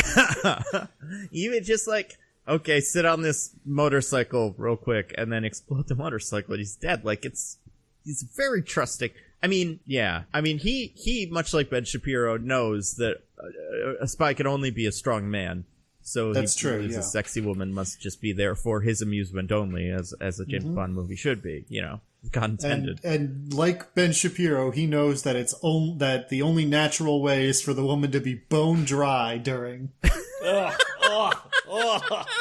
Love it. I think that she was pretty good, except she was not in the movie as much as I expected. Yeah, no, I totally down with that. I have a question, just like real quick on like a similar note. So like Bond is hiding in Cuba, right? Yep. How much money do we think Bond has? Like, how much does being an MI6 agent pay? Or wait, yeah, Diggins is going to say that it's not Cuba. He's not in Cuba. He's in a different Caribbean island, and he goes to Cuba for the mission. That's right. Well, wherever he is, like he's hiding away. You know, like, how is he able to, like, sustain himself? Does he have a ton of money? Like, how much money did he make being, like, a 00 agent? I think he just delivers packages on the side or something. Like, he's an Uber driver, and also he's this. Because he lives a nice, like, comfortable life, but it's not like he's, I think he goes around seducing rich women and getting them to give him money before he rides off on his motorcycle into the sunset. Yeah, it's a real whatchamacallit situation. It's a real fucking, oh god, I already forgot the name of it. Oh, it's gonna drive me crazy. Serenity situation, where it just like, lives kind of a beach bum life and has a sugar mama. Also, maybe NFTs. Maybe that's how he made his money. Ooh, NFTs. Oh, yeah. Yeah, maybe he called up Michael Caine before he left and got some advice on NFT trading. But yeah, I mean, he's a simple man. We've seen what happens every other movie when he retires. He just goes and gets drunk at a crappy bar and, like, does Scorpion game and stuff. And, like, he doesn't need a whole lot. Well, it's like being an MI6 agent probably pays shit, right? Because it's a government job. It can't, like, pay a lot of money. There's no way. They're, like, the elite agents. They're the 00s. Yeah. So I feel like that probably pays it's still a government agency, right? Like, I don't know. I don't think it can pay that much. The end. I feel like he could just sell a watch and then make a lot of money. Yeah, like, I remember all the clothes he wears is like $1,000 or more. Yeah, I'm not saying he could live off that, but that's a good start. And, invest well and do all kinds of stuff. I don't know. All right, so I feel like it's not his salary. He makes other income. He's like Jeff Bezos. It's like he doesn't make a lot of money with salary. It's all other things. Well, I mean, when he's doing the Léa Seydoux beginning part in France or whatever, like, is that his money? Yeah, he's on his, like, honeymoon, I guess. Yeah, and he's retired at that point as well. So, well, his car's got a machine gun in it, though. Yeah, so. Did they let him just keep it? Well, remember he takes it from Q at the end of the movie. Q, right? Like, yeah, goes it's in. just his car, and it doesn't just have a machine gun in it, which is part of why this movie's awesome. It has all kinds of shit. Yeah. It's got the little bombs. It's got some oil slick, I think. It's sick. How, here's another one. Why, just throwing this out there, why on your honeymoon are you going to view, like, your ex-girlfriend's grave? Like, that's a little weird, right? You can't get over her, so you gotta do something. So well, I mean, to be fair, he visited his ex-girlfriend's grave at the insistence of his wife. Yeah. Yeah, which does make her so sus after that grave explodes. It's so sus. I mean, kind of. I feel like he does not give her a chance to explain herself, by the way. As Christoph Waltz explains later in the movie, it's really not that difficult for him to assume that Bond would be there eventually. And, like, Léa Seydoux, when James Bond gets her, doesn't, like, start stabbing him. So it's like... Yeah, right? Maybe she didn't do it. I don't know. I don't know what she wants from this. He should have given him a chance. Should have given her a chance. Yeah. Well, the fatal flaw to the Daniel Craig James Bond is that he hates women. Yeah, that's part of it. Good point. I mean, he likes Ana de Armas, and that's the only one. And what about Moneypenny? Yeah, he likes Moneypenny. That's true, because she doesn't want to have sex with him, and that is very cool of her. She'd rather have sex with M. Yeah, maybe. Wouldn't we all? She'd rather shoot him. That's what she'd rather do. No, is it Moneypenny like with M in Ray Fiennes? Inspector? She's with some dude. It's not M. Oh my god, did I fucking like... What? Wait, why do you think that? Because like early in the movie, she's doing like whatever recon for him, and then she's in like, I thought it was like M's like flat or whatever, and he's like, "What's going on?" And she's like, "Nothing. Go to sleep." No, she's in her own apartment, and some dude who is not in any other part of the movie is with her. That Bond is like, what's that noise? Oh, I'm gonna be jealous because we've never boned down. I fucking thought that I want to I gotta rewatch that bit because I didn't read that from that at all, but there could be something there. I don't know why I thought that, and that's why like it never came up again, and I was confused. And I'm like, oh, I guess M and Moneypenny are together. Wow. That would be highly unprofessional and inappropriate of M. I mean, yeah. And like, I don't know. I feel like this M is just supposed to be shitty. I feel like that's fair. The get down with him. Well, I also feel like the M's in the last movie, or original M, also just had a husband, who is just like around. So not like around, but just existed and wasn't around. And I like that about the M's. I like that about a lot of the James Bond characters, that they just appear to also have lives. He is not in. Like how Paddington's own Q is about to be on a date when Bond and Moneypenny just show up at his doorstep. Yeah. And start drinking all his wine. Oh, yeah, that's great. So good. I have a hot take. Let's hear it. I think that Paddington's own is the worst Q out of all of them. How many have there been? I mean, I don't know. However many Bonds there have been? I don't know. I don't know how many Qs there have been. But I think Paddington's own is the worst of them. I mean, I like him better than John Cleese. I think John Cleese is interesting, kind of, but I don't think he's that great in these. He's a little too wacky for the tone. Isn't that the point? I mean, I like that this James Bond is always getting on this Q's nerves. Like, he's just always like, give me the car with the guns, and he's like, I don't want to. He steals it. That's pretty fun of them. I feel like this Q is so annoying. I don't know. I don't care for this Q. There have been 4 Qs. Peter Burton. Only 4? Really? Desmond Llewellyn, John Cleese, and Ben Whishaw. I feel confident. Ben Whishaw is the worst Q. Out of your mind. Yeah. Out of your mind. I think Ben Whishaw is good. DJ, you are crazy if you think that's Ray Fiennes in that scene. I just watched it again. First of all, she has to lie and pretend it's not a spy thing to him. She's like, "Oh, my boss's credit card got stolen." Well, like, but also, if that was them, then you'd be saying your credit card got stolen, and you'd be a lot more concerned.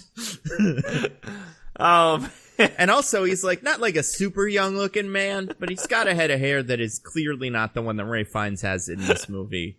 Guys, I have a confession. You didn't watch Spectre. I didn't watch Spectre. I don't know how you didn't watch Spectre, but still got that impression. Like you just took a shot in the dark and assumed that. I feel like the way that their relationship, the way that the James Bond characters, like none of them in this movie, it's funny. Because James Bond in these movies is always having relationships with everybody and doing the Bond thing, and it does seem like he's the only one that's ever done that. Everybody else here is like, yeah, no, we have like we go out to double dates and stuff, and we have normal work relationships. Like, but this guy's fucking everybody, and it's really getting on all our nerves. It's very fun. Which is why you send a Sean Lynch in, and you're just like, pretend you want to have sex with him for 2 minutes, and he'll do whatever you want. How do you think that was the full extent of her briefing on him before she went in to give that warning? Yeah, pretty much. I feel like it was like, do any accent, and also, yeah, you're a woman, so he'll never suspect it. You see, this James Bond doesn't respect women, so he won't think that you're a spy. Yeah, and I feel like, I mean, she was good. Like I said, don't think we got a ton of her, and also that scene where they did do stuff with her in the first time we really saw her in action was the one where Ana de Armas was in it, and she was cooler. So, not that you have to compare the two women, but just like they were fighting over the same thing. Like they both wanted whatever the heck. What was his name? Oberchev, yeah. Oberchev, yeah. And Ana de Armas won, so like it's pretty cool. Ana de Armas did some cool kicks. And she crashed that car like a fucking boss. If I remember correctly, she like drives it into a building to trick Nomi into dropping the guy or something, but she's not cool enough to keep Ben Affleck to shame. She's so cool she knows to let him go, She knows. Yeah. She knows he's going to be happier with J-Lo. Yeah. He knows that J-Lo is his true love. And she knows that that's what the world needs right now. Is for so she's even more heroic. Reunion. Yeah. Yeah. But yeah, so she's great. But then in the end, Lashana Lynch is okay as just someone who runs around with a gun and shoots a bunch of people. She's pretty good at that. Yeah. So. And pushes Soberchev into the nanobot pool. Yeah. Where he dissolves. Yeah. Pretty wild. Yeah, that's Lashana Lynch. Daniel Craig, we already talked about Rami Malek. What do we think of Lea Seydoux in this? It's fine. Yeah. She does a pretty good job. I like this character more than I did Inspector. Yeah, me too. And maybe it's just because they really rushed her Inspector. And it was just like, she's the new female James. She's his equal in every way. They're in love. Whereas in this one, it was like, she kind of likes him. And she does love him, but also kind of tired of his bullshit. I like that. I liked her when they met in their little her little secret house thing. In the little secret house where she was almost killed by Safin. Yeah. Isn't it great in movies? Here's my favorite cliche in movies, right? Where someone's like, we're tracking the bad guy. And then they open up their tracking device and they go, wait, that can't be because that's here. And then the bad guy's already there. Yeah. Like in Fast and Furious. They did that. The call is coming from inside the house. Yeah. I feel like if you ever have to track a bad guy, you just assume. I don't know. Then who was phone? Yeah. Yeah, she's cool in this. Who else was in it? Ray Fiennes. He's a real shithead. Yeah. Good. He sucks, but then he's like, oh, sorry. And everyone's like, okay, it's cool. It's cool that you invented and it's all good. The assassin virus. It's fine. Yeah. You invented the assassin virus off the books without any authorization or telling anybody. I really think he might have just taken Smart Blood and turned the switch from good to evil. I don't think it was that much of a leap. It's the same thing. What is Smart Blood? It's nanobots, I assume. Yeah, I think it's just nanobots that go in your blood and, like, read your vitals. Yeah. So this is just that, but instead of reading your vitals, they kill you. Yeah, but only if you touch the right person or whatever. Like, it's very clever nanobots. First they read your DNA, and if you've got the DNA that they've got in their little database, they're like, well, time to die. No time to die. Whoa. Remember when she says that? When Nomi says that in the movie? Pretty good. It's time to die, right? Yeah. She's like... I don't know. He says something, and then she says, he says time something to mad die. racist. Probably. DJ, what does he say? Say it out of context real quick. No, just kidding. Do you remember it? Because I don't remember it. Critical race theory is the path of the future. I don't remember. Yeah. What about the 1776 project? I kind of wanted her to ask him a question and him to say no, and then her to say time to die. I like the level of cheese that the end of the movie managed to achieve at some parts, and I would have appreciated if they just fully said the title. I loved his little killed the minion quip. Is the fucking best thing in the world. That and then the gun barrel bit was so cool. Like those two things happening within a couple what was the gun barrel bit? I don't remember, but at one point in that fight, he shoots a guy down a hall that's a tube. You know, so they do the gun barrel scene, like the gun barrel shot. Yeah. You're right. Yeah, like between all his silly parkour, not like parkour, but like all the whatchamacallit fighting, the Jason Bourne fighting that these movies started with. They do that big scene of all of that, plus the joke, plus the gun barrel. Like, beautiful. And a gimmick, and a gadget. It's great. Who else was in this? Jeffrey Wright was good. I liked him a lot. He was really good. But not nearly good as the other boy you love. Nowhere near as good as Logan Ash. Not even which is close. why it's good that Logan Ash killed him. Oh my god. I like that Jeffrey Wright, Felix Leiter, is totally on the surface, you know? It's not like he has a master plan. He's just a fucking guy who has plans and sets up meetings and wears a Hawaiian shirt and smokes cigars. That's it. I love it. He's not playing both sides. It's just he's there for the party. Now you mention it, I wish that Bond had whipped out the Cuban cigar he'd gotten for Felix when he said the thing to Logan before killing him. Right? If he just like pulled it out, lighted it, he was like, I had a brother. His name was Felix Leiter. Brr, smash him in the dick with a car. Yeah. Use the car to light the cigar. It would have been the sickest thing. It was still pretty sick. And use I like the sparks that come up when the car smashes into the ground to light the cigar. Yeah! Oh, that would have been great. Next time. They gotta leave themselves something in the next movie. And then obviously Ana de Armas, she's also in it. Second build, which I guess makes sense because she's just the second biggest star in this movie. Or is it just alphabetical? No, because Craig is one. And that's before D. C is before D, Nando. What'd you say? C, Craig, is before D, de Armas. Oh, maybe. It's I gotta look at the billing. Yeah, no, I got Craig de Armas, Malik Sadu, Flinch Fines, etc. Almost. Yeah. And she was great.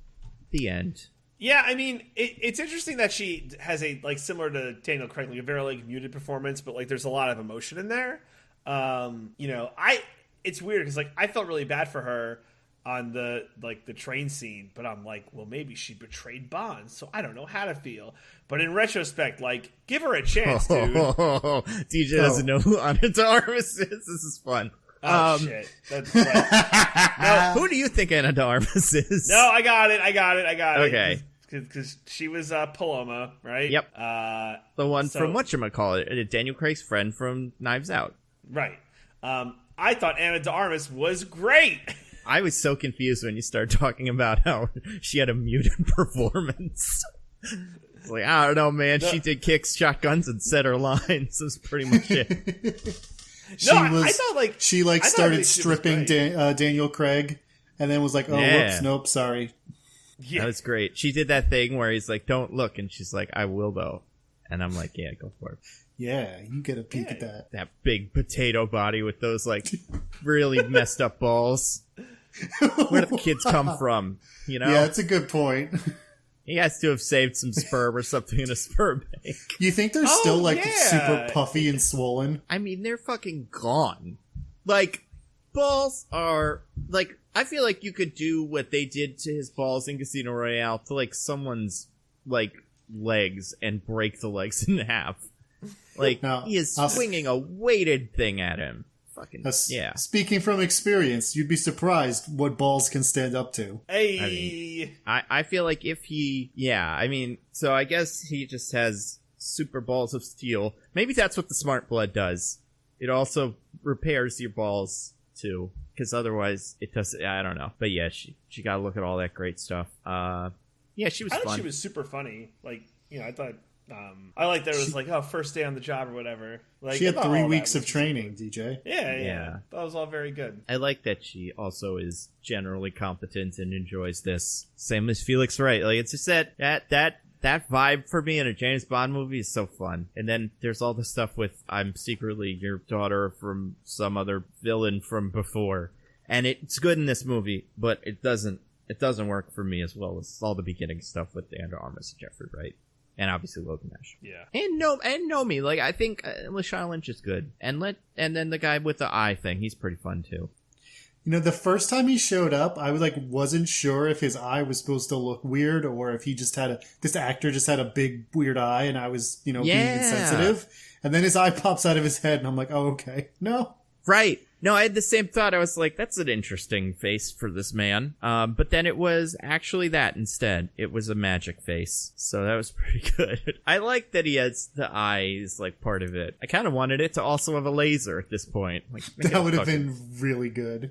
Yeah, let me get the sickest eye ever. Because, like, as with all the James Bond, like, villains that are memorable, like the henchman guys, they're not just have a part of them that's different. It also makes them a sick fighter or something, but like Jaws with his big metal teeth, or Oddjob with his deadly hat, or Batista with his fingernails. Yeah. It's all the good stuff. Everybody loves it. But this one just had an eye that let Blofeld, a character I did not care for, see every move and also communicate with them. Yeah. How about that bit where Blofeld brings out the eye on like a platter? Did I imagine that? Does that happen at one point? Yeah, they bring out the eye. The man that we're talking about takes his eye out and puts it on a platter so that it can be shown around and puts it on broadcast, I guess, so everyone can hear what Blofeld's saying. Yeah. I kind of want him to come out on one of those, those things that are like motorized tablet holders that just like walk around, You know what I'm talking about? Yeah. Basically put a tablet on a room, but he could have had that. That would have been pretty good. But so was Blofeld's eyes always robotic? Or did he get that done before he was arrested or whatever? I think he got it done in between being exploded and going to kill James Bond. Yeah, like might as well pop a robot eye in. You never know. Like, I think he lost an eye in the explosion and, like, put a robot in one as insurance. Yeah. Oh, well, it's always good to be prepared, I guess. Which, because that's so little time in between those two things, I guess means he had a robot eye handy, just in case. Yeah, sounds right. He has to be doing something. He's not... Otherwise, what is his deal? Just watching videos and playing with his meteor? Like, he's, like, inventing little robot eye trinkets and stuff. So that's pretty cool. Yeah. That's the whole movie. Well, that's not the whole movie. Those are just all the guys in it. What else is in the movie that we liked? How about the fight scenes, action scenes? Overall, pretty good. The first one is so good. I found it to be quite captivating. But yeah, I think overall, like, pretty good. I like that, like, the ending with him and Nomi was like this kind of like classic like infiltration like spy deal, and they got like the big guns and the jumpsuits, and you know, it just felt like very spy movie. Yeah. Oh my god, sweater from God. And like, it's not just a normal sweater. Like, it's like, we used to have, you know, Chris Evans in a cable knit sweater. It was like, wow, cable knit sweaters. Now they made this complicated ass sweater with like arm pads, and it's got a really interesting neck, and it's gonna be hard for H&M to make that in a week, but they'll figure it out. We'll have it soon. If anyone wants to buy that $500 sweater for Nando and myself, we're both interested. And DJ, hey. Well, Nando and I were talking about wanting it. You weren't talking about wanting it. If you want it, yeah, you didn't even ask. Get in on this. All right, it's fine. It's a great Let's set sweater. Up a Kickstarter or whatever, or a $1,500. Yeah, that would be so fun on all the Kickstarters. Just like every GoFundMe is just like, I need surgery, and then we have like 3 sweaters, please. They're expensive, but we want them. America sucks. Nah, it's cool. Sometimes the CIA should have been the bad guys. They really should have. Yeah, I like the bad guy in every movie. They secretly, maybe they are. You know, they invented algae rhythm in Space Jam. Well, they pay to not be negatively portrayed in movies, which, as we've described before, makes some movies bad. So, in a sense, it's true. What was I gonna say? Oh, I like the bit in the car, like the car chase in the woods at one point where the car slams into the tree, and he's like, "Didn't even happen. Like, I'm not even gonna act like it's cool." There used to be explosions, and cool guys wouldn't look at explosions, but that's even better. Cool guys don't look at car crashes. Yeah, that might hit them, but then they know it's not gonna. Because that happens earlier, too. Not in quite the same way, but there's the bit where he, like, ducks under the rock to avoid the car on the bridge, which is very cool. Oh, yeah, that is cool. Like some really slick stunt work. A lot of good car stunts in this one, actually. One might venture to say more good car stunts, than your average Fast and Furious movie. Whoa, absolutely. Whoa. Absolutely. I mean, probably, but still. To say that? And the cars do interesting things in the movies. Well, I don't know about the movies better than all Fast and Furious movies, but yeah, I feel like they did this in the last Fast and Furious movie, too. They rode the cars through woods. Everyone was jungle. Fine. Yeah. Until they could get across the border to another country, and all the security forces immediately gave up. Like, oh, well, nothing we can do about that. And Vin Diesel did that thing that James Bond does when he grabs onto a rope and swings on it, but Vin Diesel did it with his car. It's true. Closer than we think, these movies. Yeah, it was pretty good. What if they did make a sequel with the kid? Like James Bond Jr. again? That seems improbable, right? Like, there's no way. Probably not. What is her name? Matilda Bond? Yeah. I'd watch it. An actress named Lisa Donasane or something. I feel like they'd have to cast someone else, unless they're willing to wait 15 years. I mean, it's that, or they like set it, or they do like James Bond in like the 20 years plus future, where like cars kind of fly and stuff like that. That's actually great. Let's do that. Like a bad, like an iRobot level future, but with James Bond's daughter. Yeah, I like this movie actually. Yeah, I do think this movie is pretty solid, except for Rami Malek, who's just fine. I don't think the problem is with Rami Malek. I think the character is just not that interesting.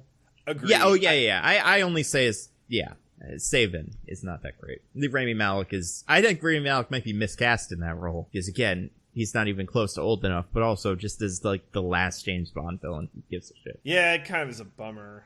It's like not even like his fault. Like, it's definitely just like you said, Nando, it's just like super miscast. Should have got Michael Caine. You know? Yeah, Michael Caine would have been an amazing last Bond villain. Really? It would have been fucking wild. Oh my god. Like, there's just... I feel like me, Rami James, Malek... the architect of all of your pain. Yeah. I can't even... I know it's Arthur. We just did the movie. I know it's Arthur, but I can't not say architect. It's always architect. It's just always architect. Well, I can't even remember a single line Saban says. Like, I was trying to think of, like, what's the Michael Caine? But I can't... Sure, he said things, but I don't remember what any of them were. What's the thing about saving somebody's life is it connects you with them forever. That would be pretty cool. I feel like, yeah. I feel like he was fine. But I don't know if Christoph Waltz would have been better in that role as that guy, but it would have probably worked. I don't know. I just wish we had more Christoph Waltz as a Bond villain. Yeah. Yeah, you know what? If Christoph Waltz had killed him, maybe instead of him killing Christoph Waltz halfway through and was like, I'm in charge of your poison operation now. Here's what I'm going to do. I'm going to kill millions of people instead of your 10. And then that'll be a big problem, won't it? That maybe would have worked better for me as, like, the last hurrah. Because how does Saban die? Does he just get punched a lot or shot? Bond shoots him in the head, remember? Yeah, right, yeah. The answer is no, I don't remember, but yeah. I remember they, like, have a little spat where they, like, tussle around a bit. And it ends with the poison. They wrestle in some water for a little bit. Then Safin gets the poison on him. Or the nanomachines. And then Bond shoots him in the head. Another reason that, like, Saban's weirdly cast in this. I feel like this is Mad Mikkelsen didn't really fight James Bond, so it was fine. What's his name? That big giant man, from No Time to Die. Like, he's perfect as a guy that could probably take James Bond, or at least as, like, a threat. And, yeah, like, Quantum of Solace also has just, I forget his name, the guy who's in charge of Quantum, but he really is just some random dude. And him and James Bond have fist fights, and you're like, no, you're just a guy. He's a big muscle man. We've seen this. He's gonna beat you up pretty easily. And, yeah, I feel like I don't know if there's other actors that were right for that, but just a taller, more physically imposing guy probably would work for me. Yeah, I feel that. Blake Griffin. Who's tall? Who's tall in the Griffin? world? I don't know. I saw he's a tall guy. He was on SNL this week, so I remember. He's at the top of my list of tall guys. Idris Elba. This should have been Idris Elba. Oh, that would have been cool. That'd have really pissed people off. Yeah, right. Like, well, he's like being Bond. Yeah, we're never gonna do it. It's too late. Like, you know, he's too old at this point. Yeah, it's not the direction they want to take this franchise in because they just did old Bond. Although I do think someone pointed out, it's pretty funny how, like, I forget who this was on Twitter, but it's like there have been 5 James Bond movies. The first 2 were about how he's this young buck who nobody can control, and then the last 3 have been he's just too old to be James Bond. Like, there was no in between where it's just like this is about the right age. That's true. So that's funny. But yeah, I feel like, I don't know if they'll go for, like, female James Bond as, like, different direction necessarily, but I do think we'll probably get, like, 25-year-old James Bond next. I don't know. Who would you guys cast, and what direction would you take this franchise in? Because as we know from the credits, James Bond will return, whoever that is. Yeah. Yeah. Who would I cast as James Bond? Well, I do agree with going in the younger direction. Fucking Taron Egerton. Just, like, pluck his character out of the Kingsmans into this. I don't want any of those, like, boyish guys. I want, like, young but, like, rugged. How about this? Let's do 2 castings. One's super non-traditional, and one's probably what we'll get. So, all right. Yeah. So my super non-traditional is Henry Golding. I want Henry Golding to be James Bond. It could work. I really do think that's... Like, I think they're considering it. Wait, are you serious? Well, I mean, like, we don't know. But I feel like he is right in that sweet spot of, like, he's British, he's handsome, it's a little different, but he's not too different, and, it works. I think so. If only Snake Eyes was good, then I feel like it would be he'd be the dead ringer for Bond. If only. But, yeah. All right, so Henry Golding's my one. Boy, that was my, like, ridiculous one. That's my real one now. Because you're No, take it as the ridiculous one. Take Miss... now I want a different... I want, like, Stanley Tucci. Ooh. Just like an American James Bond, finally. Yeah. It'd be great. And it's... just that was what they did. Yeah, they're just like, we thought about it, and we want him to be American. Get Billy Magnuson back, recast him as blonde James Bond again, but American. What about you, Diggins? All right. My conventional pick and my wild pick. My conventional pick, Tom Hardy. Let him be a nasty little freak up there.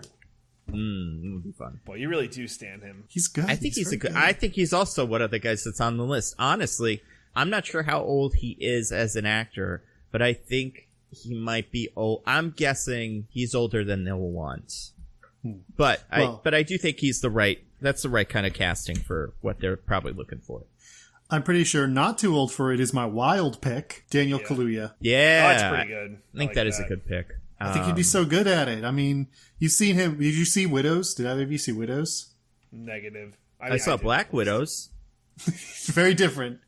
Well, different. He plays like a gangster in Widows, and he has this intensity about him.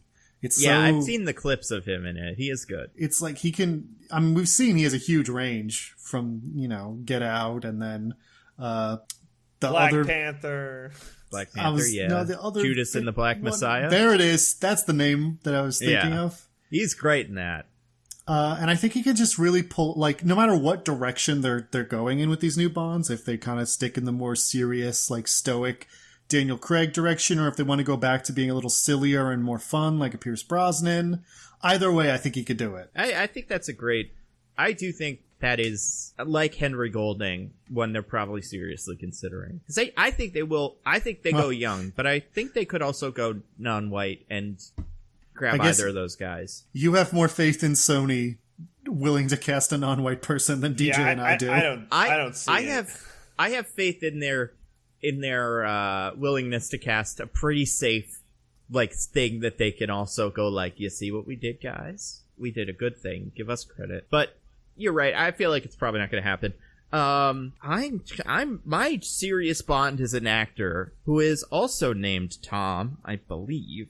Tom Hiddleston. No, I thought about that too. Classic. He's a good pick. No, it's oh God, I don't remember Thomas this guy's Michael name. Caine. Yeah, that's please. it. No, I think so Thomas Edward Hopper. If I had to put money right now on somebody, The director of Cats? That's right. No, he's a little older than I'd bet, but he's Dickon Targaryen, or Dickon in fucking Game of Thrones, and he's the big strong one in Umbrella Academy. I think he's perfect. He's also very tall, which I'm not saying that's important, but he's just like, I feel like he's the most safe, just like he's a good mix of charming. He's not quite Daniel Craig, where he is, I would say, conventionally handsome, and he's ripped and already at that point, but also he's like a slightly tougher James Bond than like your Pierce Brosnans or anything like that. My crazy pick, I don't think we'll get a female James Bond, but Ben Shapiro won't have it. I think it's possible. I honestly, for real, if Ana de Armas wasn't in this, I'd say she's my outside pick, but I don't think she'll do it. Like, I don't think they'd cast her again. What about like an Alison Brie? No, it's got to be British or something. It can't be American. It just can't be American. All right. Unconscionable to have an American do it. Yeah, I think Gina Carano, she can pull off the accent. No, let's see. Like, could it be what's her name? Emily Blunt. Is that like? I think say she could. Too old, I think. Yeah, all right, how about Vanessa Kirby? That's a better one. Can we take her? She's like, I don't even know how old she is, but she, how old is she? 33. That's perfect. She was in Mission Impossible, so I don't know if maybe they don't want to cross those streams. She's also in Hobbs and Shaw, so she'll have been in everything. But yeah, I don't know. I don't think we'll get a woman either. I really don't. And I think Daniel Craig, who, maybe isn't the perfect authority on this, but said they should just write better roles for women that aren't James Bond. But I think he could do both. Yeah. I don't know. I take Daniel Craig's point in that, which is like, you could cast a woman as James Bond and it would be cool, and I'm sure they would do a good job. But like, even in that situation, they're still like the woman James Bond, Yeah, exactly. It's like, everyone loves Miles Morales, but you don't call him Spider-Man, you call him Miles Morales. Yeah. So that's fair. Hashtag not my Spider-Man. That's what you call him in our text chain. So in some ways it's better to have just the new thing that is always that, Yeah. Not to say that agree. they shouldn't do, non-white or woman James Bond. Just that Daniel Craig's point is actually fairly nuanced and intelligent. Yeah, I've heard people make the same point about bisexual Superman, which is not the same exact thing, but it is this like what the safe thing to do is to take a legacy character and then make them the different thing. So it is like he's not the Superman you'd expect. He's like a different Superman. Whereas it's almost like we want to do a risk, but we don't want to do a risk. We don't want to do something. We don't want to actually do something very interesting and different. We just want to kind of do it. I think you could do Vanessa Kirby if you did Bond one-shots. Do a different Bond every movie. Don't bother with the long-term thing. Just, like, cast Henry Golding and cast Vanessa Kirby and cast Daniel Kaluuya and do no continuity whatsoever. Well, never do it. Other than the casting a new person every time, that's basically what Bond movies used to be. I know, right? And, like, I even think you could do that bullshit that, cracked.com and, like, that, like, whoa, what if it's just a code name?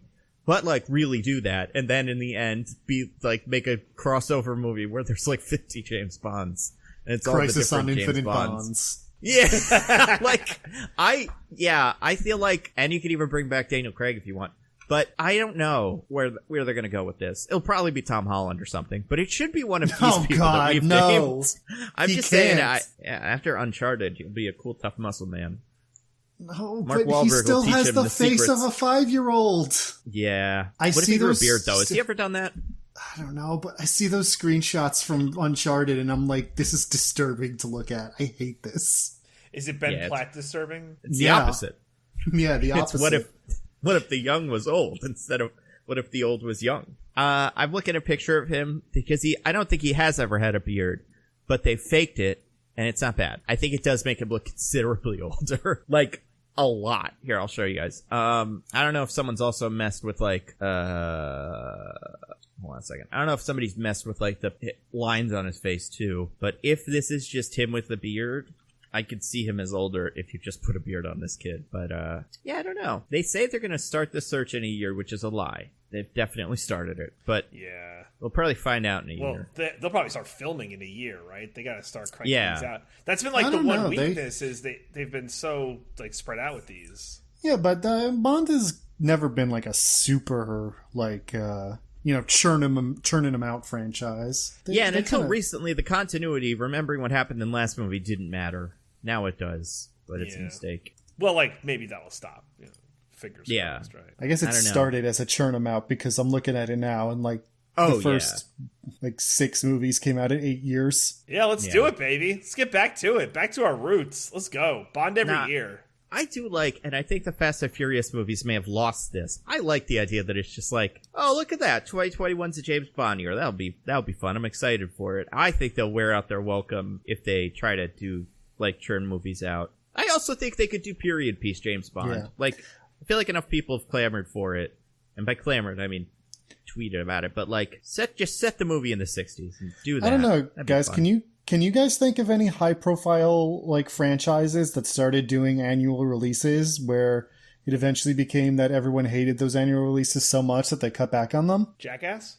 Yeah, Jackass, Diggins. Yep, that was it. Come on, that's what I was referring to. Get your head out of your ass.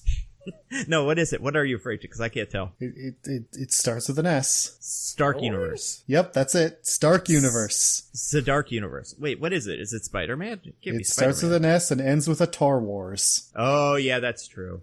Yeah. Tar Wars. Spider-Man War of Tars. I feel like he has a tar-themed villain. Maybe I'm thinking of Scooby-Doo. I don't remember. But, yeah, I feel like you could do a James Bond movie and then just, like, I don't know, one every couple of years and just make them all good instead of, like, I think that's the problem is we think it's been 3 years since the last James Bond movie, but it's really been 6 years since the last good James Bond movie every time one comes out. So it's like, right. Yeah, I mean, whatever. It's, like, not that good. But I think if it was a consistent franchise, like, if you got a director who's, like, one that just cranks out bangers and it just did that. Oh yeah, I think the direction on this was great. I think you get Corey and just have them do the next franchise. Yeah. Or do Old Man Bond. Do like a Logan but with James Bond with Michael Caine. The Bond Knight Returns. Yeah, that'd be fun. Maybe that's when Daniel Craig Bond be actually alive, which would be dumb and insane, but that's how you do it. I mean, just like have it be like, the James Bond, at one point someone's like, oh my god, like Billy Magnuson's character's like, oh my god, you're James Bond, I heard you explode, and he's like, that's not actually what happened, that's just a story. That's what they always do in these. Have him rip the comic book out of Billy Magnuson's hand and say, this isn't all real. We're fine with that.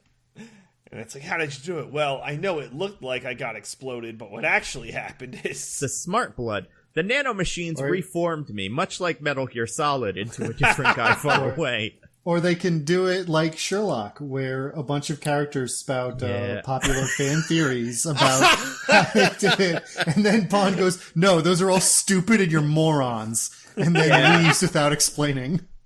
That was great. That was very good. Yeah, you know what? Speaking of that, Cumberbatch, I don't think he's a likely candidate, but he's also another candidate that I probably don't want. He's too old. Yeah, I think so too.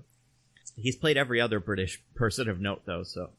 But Martin Freeman, though. Oh, what if we get not like ugly James Bond, but like dorky James Bond? That would be great. Oh, I want that so badly now. Us ugly men need a win. We do, yeah. Let's get I don't know, who's like one Stephen of the dorks? Fry. Well, sure, yeah. I'm thinking like Jack Black or something. Like one of those guys that everyone's like, we like him, but he's not like conventional attractive. Like Seth Rogen. Yeah. Steve Buscemi. Chris Pratt. Let's get Chris Pratt as Mario's own? He's so cool. Mario's own. Yeah. Oh, man. I don't know. It'll be all of these. They'll all be in the movie as James Bond. I'll just argue the whole time about who's actually 007. Pretty good. Guys, do you want to get to our classic segment? I would love Oh, wait. Before that, don't I have to do my stupid movie guest thing? Oh, I want to do that at the very end.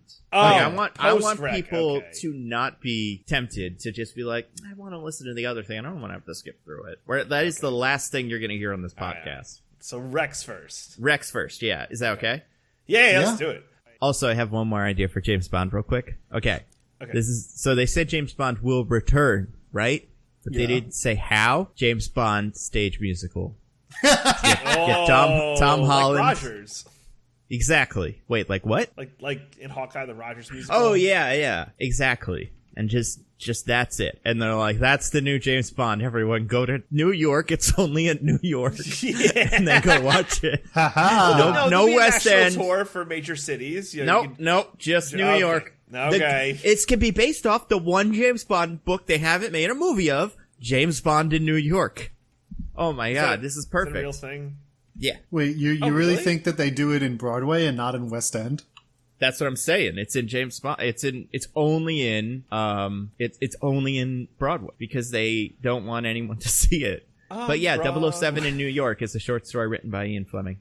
Wow. It is one of the published Bond books, and it's one of the ones that it's like. It was this in Quantum of Solace, I think, for a while. Or this in Skyfall. No, because Skyfall isn't a book, I think. Maybe it was just Quantum of Solace. Those were the two that they hadn't done yet. And they was like, it's got to be one of these. Probably not going to be the New York one. I forget why I think that, but I'm pretty sure that's true. Anyway, guys, let's get to our classic segment. Everybody recommend their favorite NFTs. DJ, what do you got to recommend? What's your favorite NFTs? I love the Twerking Thanos is my favorite NFT. That is what they look like usually. Twerking Thanos is usually an NFT. Mm-hmm. I liked the Evolved Apes NFTs. Oh, wait, hold on. I'm getting a message here. Oh, no! Uh-oh. Are you ruined? It turns out that the Evolved Apes was entirely a scam, and all the creators have mysteriously vanished. What does that even mean? Well, it means that I better go buy a bunch of other NFTs that definitely aren't scams. Yeah, get the ones that are lions. People seem to like those. I don't understand how it can be a scam. If it's already a scam. Like, what did they just not email you the NFT or whatever? There was like a project that they were going to do. They're like making a game or something, and people gave them like millions of dollars, and then they just left. Love it. I mean, it sucks for the people that didn't have money, but it's cool for, it's a good lesson. Don't give NFT people money before they give you the NFTs. Or really, you can strike out the second clause of that sentence. Just don't give NFT people money. All right, DJ, now that you got your Twerking Thanos one out of the way, what's your recommend a different piece of media besides an NFT? Okay. So as I mentioned, I was so ashamed last week that I listened to it back and I just like pooped all over the segment for my portion of the recommendations. So shame upon me. I feel so much shame on that. More shame than Jeffrey Toobin could ever feel. So that being said, here are my recommendations. Let's hear them. Recommendation 1: watch the Muppets Haunted Mansion special. Oh yeah, me too. I loved it. Thought it was very funny. I don't know if like you need to be a fan of the Muppets or the Haunted Mansion as like a requirement. It certainly helps. It helps a lot. I don't know who any of the guys they're being are, but it seems like they're having fun, so I enjoyed it. Yeah, it was funny because like Michelle, that's her favorite ride at Disney. So it's like, oh, they're doing the thing. Oh, that's that thing. Oh, that's the thing. And I'm like, oh, I'm so lost. I don't know the Haunted Mansion lore, and I'm not going to watch the movie with Eddie Murphy because apparently it's terrible.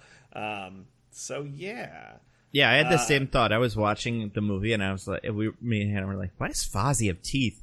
That's got to be something from the ride, right? Yeah, and then we looked it up. The Hatbox Ghost, yeah. Yep, and that's something. Everything's something. What's her name was fun in it? The bride, the ex-bride. Yeah, she was good. She was very fun. Will Arnett, super fun. Yeah. The ghost host. I'm glad that the Muppets have come to the realization that Gonzo and Pepe are the two best ones, and they should just be the protagonist Muppets from now on. Right? It's such an interesting... you go back and you watch old stuff, and you're like, yeah, this is the two best ones. Yeah. Star. So I found it very funny. Would certainly recommend it. Good for the Halloween. Another thing I want to recommend on Netflix. So there is a musical, a Broadway musical about Princess Diana. Oh, man. Yeah, and it's on Netflix. It's called Diana, and it's a stage musical about her life, amongst other things. And like, I'm not saying it's good, but I'm saying you should watch it. Like, yeah, heard that. It's interesting. Like, even as like a curiosity, I think it's worth a watch. I thought it was like fine. Like, technically it's like a good like musical. And like the songs are good. The woman who they have play as Diana is very good. It's like crazy with all the makeup. She looks just like her. But like it's got some things to say. And I feel like most things that would be done about the royal family nowadays, the royal family fucking sucks. And it's not like this musical is going for historical accuracy, but like you kind of watch it, you're like, yeah, this makes sense. Is the royal family like the villains? They're not the villains, but they're not portrayed in like the best of light. Oh, well, then it's not. It's cowardly as far as I'm concerned. Oh, really? I want a song where the queen lays out her plan to blow up Princess Diana or something. Otherwise, what's the point? Just dynamite and a big fuse. That's what I want. A scene where Queen Elizabeth takes a meeting during a movie. No, that would be unrealistic. I want reasonable things. Yeah, no. Nothing who so would do evil. that? Yeah. I think it's his future wife. Mm-hmm. That's how you should meet people. Go to theaters and find out who's acting like the shittiest and be like, can I take you home? Well, unfortunately, because I've never angered a witch, so everyone's always polite and respectful in my theaters. I guess you'll have to come with me to a movie or whatever. I don't know. What if the witch is your one true love? Oh my god, what if? Oh my god. Yeah, #what if. Oh. So, yeah, anyway, Diana musical, recommend that. And the last thing is, Dana, I don't know if you've recommended this before, my bad if you did, but I started watching like just some of like the DC animated stuff on HBO Max. I was looking at the library, and I watched The Long Halloween. I did not recommend this because I haven't seen it. Okay. It's good. I never read the comic before, so like for me, I was like, oh, this is quite fun.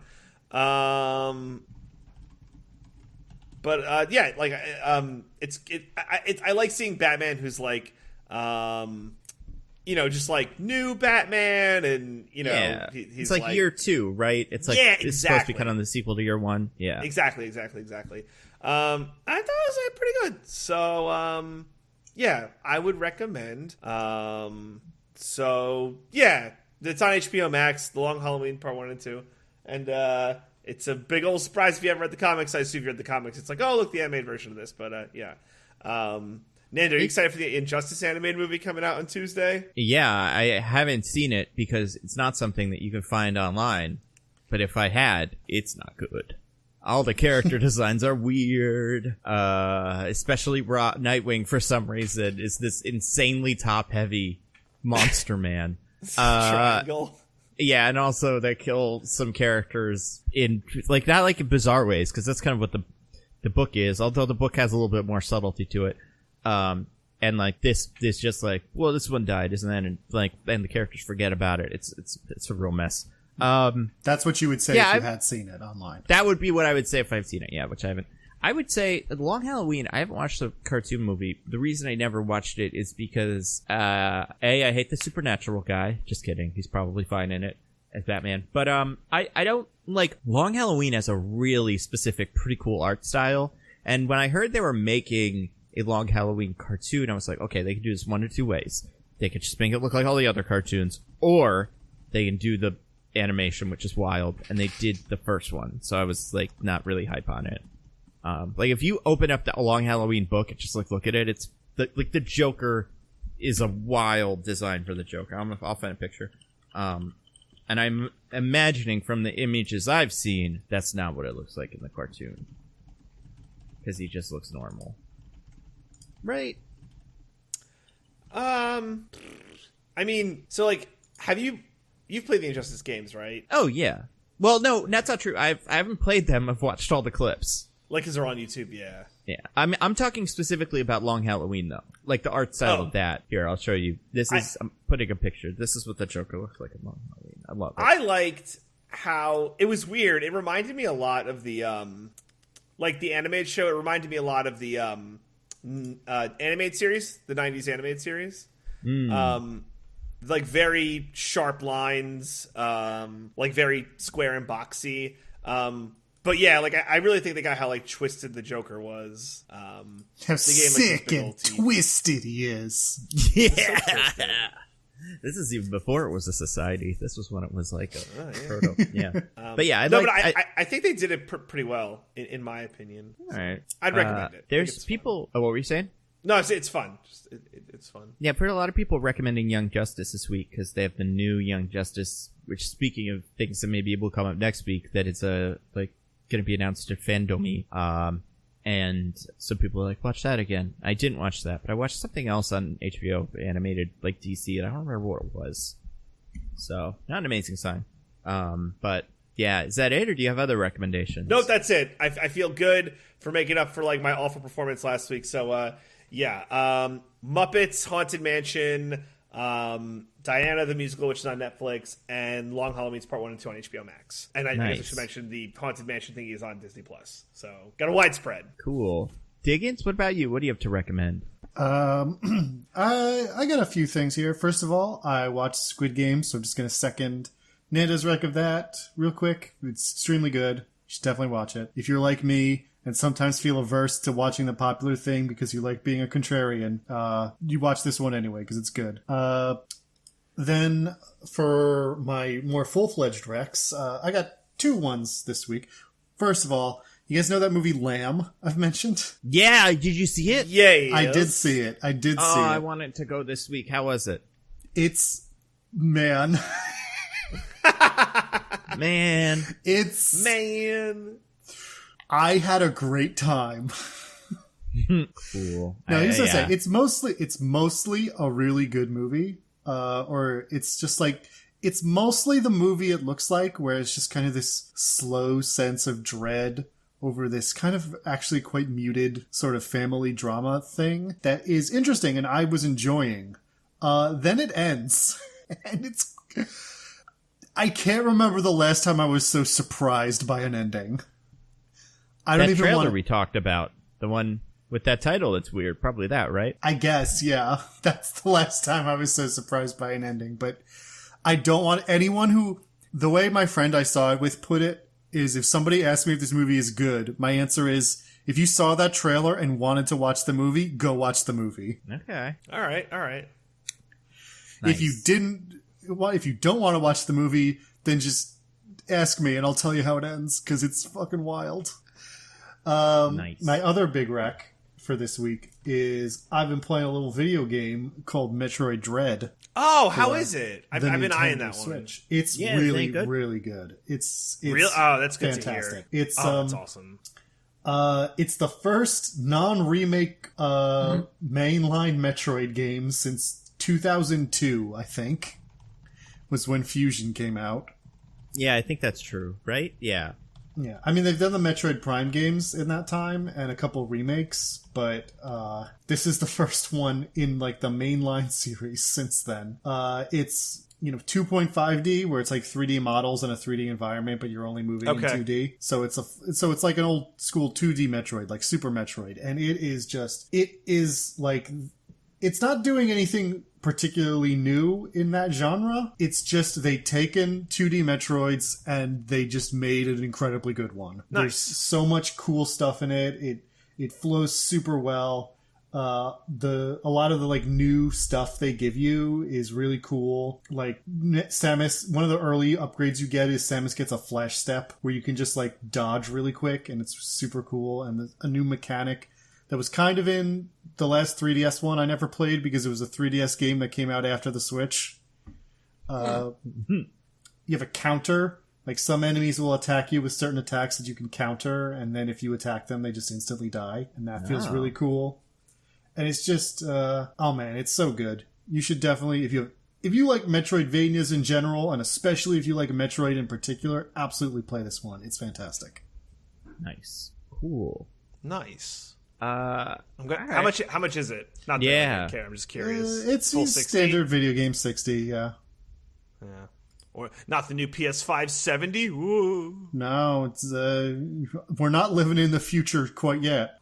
All right. Well, I may have to check that out. Is there a demo, or is it just like you gotta do it? I don't know if there's a demo. There is, if you really want. Kotaku.com put out an article about how Switch emulators run Metroid Dread surprisingly well. Not that I would ever endorse stealing anything, but yeah, that's some information that a publication put out that you can do what you want with. Not that I would ever endorse illegal activity. No, of course not. All above board here. Never. Headquarters. Yeah. Cool. I'm going to recommend a couple things real quick. I watched a movie the other day because we want to get in something a little in the spooky kind of, I wouldn't say this is spooky, but like horror-y adjacent genre, but not quite horror. So I watched Freaky. I think DJ recommended this before. It's pretty good. Yeah. It's fun. I wish the movie where she body swaps with the serial killer? Yeah, and you know what? I wish there was recommended that before, actually. Oh, you had too? And DJ? And you? I think only I did. Familiar. Oh, okay. I'm probably just lying about it. DJ, have you even watched that movie? Freaky? Yeah. It's like Vince Vaughn, Freaky Friday with a serial killer. Uh-oh. DJ, tell us one thing that happens in Freaky. Something that only someone that's seen Freaky would know. No, I'm looking at the poster now, and I haven't seen this. I've seen trailers for it, though. I remember the whole Vince Vaughn. Oh, I hate when they do this. They have the names over the wrong person. It's the worst. But do they, though? It's absolute worst. Absolute worst. I like it. I like the girl is little Ant-Man, little baby Ant-Man, but grown up now. That's like you could consider that them doing that on purpose. Oh, yeah, because of the body swapping kind of thing? Part of it. Oh. Yeah. But it's probably not. It's probably silly nonsense. I kind of wish there was a little bit more of the Vince Vaughn acting like a little girl thing. That's always the fun part of these for me. It's like Jack Black in Jumanji is like the best part of that. Then like I love when Vince Vaughn is doing it, like pretending to be whatever her name is. But there's not as much of that as I was hoping for. I was really hoping they would do more. They would do the thing that the new Halloween, not the new one that just came out, but the one from like 2 years ago, didn't do, that I really wanted it to do, which was do the full-on swapped like serial killer ending sequence. You know, I thought they would too. Like that new Halloween movie almost did it, where they like did one beat of it, and I thought that was going to be the whole ending sequence, and I was so hyped, and they didn't commit to it. It was so disappointing. I really expected Freaky was going to end there too. I also feel like in the beginning of Freaky, you see the serial killer do a bunch of kills, and they're pretty crazy, and nobody talks about it. I kind of wish someone was like, I killed 4 people, and so creatively. Like, wow, a different thing every time. You made the racket look like it connected within their head. Just genius stuff. I also like how throughout that movie, some people die, and I don't think anyone ever finds out. Like, there's a girl that dies, one of the first kills of Freaky, which I'm calling is, like, the name of the little girl with Vince Vaughn's body, or Vince Vaughn's evil serial killer brain in her. And, like, that kill, I don't think is ever addressed. Which is, I want to watch the next day of just everybody mopping up. But also, like, it's just like another movie we watched kind of recently where, like, you don't get to be free now. You still did some murders. People think you did, at least. Like, who do you convince? Anyway, it's a fun movie. It's, you know, it is what it is. It's kind of like whatchamacallit. It's got the same vibe as Fear Street. I think I like Fear Street more. Also want to recommend a video game. I forget. Did I recommend the Hot Wheels game last week? I think you did. Probably, right? I can't remember the difference between wrecking it here and telling me about it. Still dope. Loving it. Loved some of the tracks people made. Story mode tracks are also really good. Like, the tracks that just come with the game are super creative. So those are great. Also want to recommend, some comics. I want to recommend some comics I've been reading. Just did a new Spider-Man thing. Spider-Man Beyond by Zeb Wells. Pretty fun. Strange Adventures just finished, which is like a really great 12-issue DC story about Adam Strange, the like Flash Gordon-ish, but not really even that. Who's the guy that was before Flash Gordon? Like, spaceman that saves the future. You know what I'm talking about? Before I Flash really Gordon? cannot recall. Like, because Flash Gordon is like a guy who fights space monsters and stuff, but he's like from Earth, and I mean, you know, Adam Strange is too.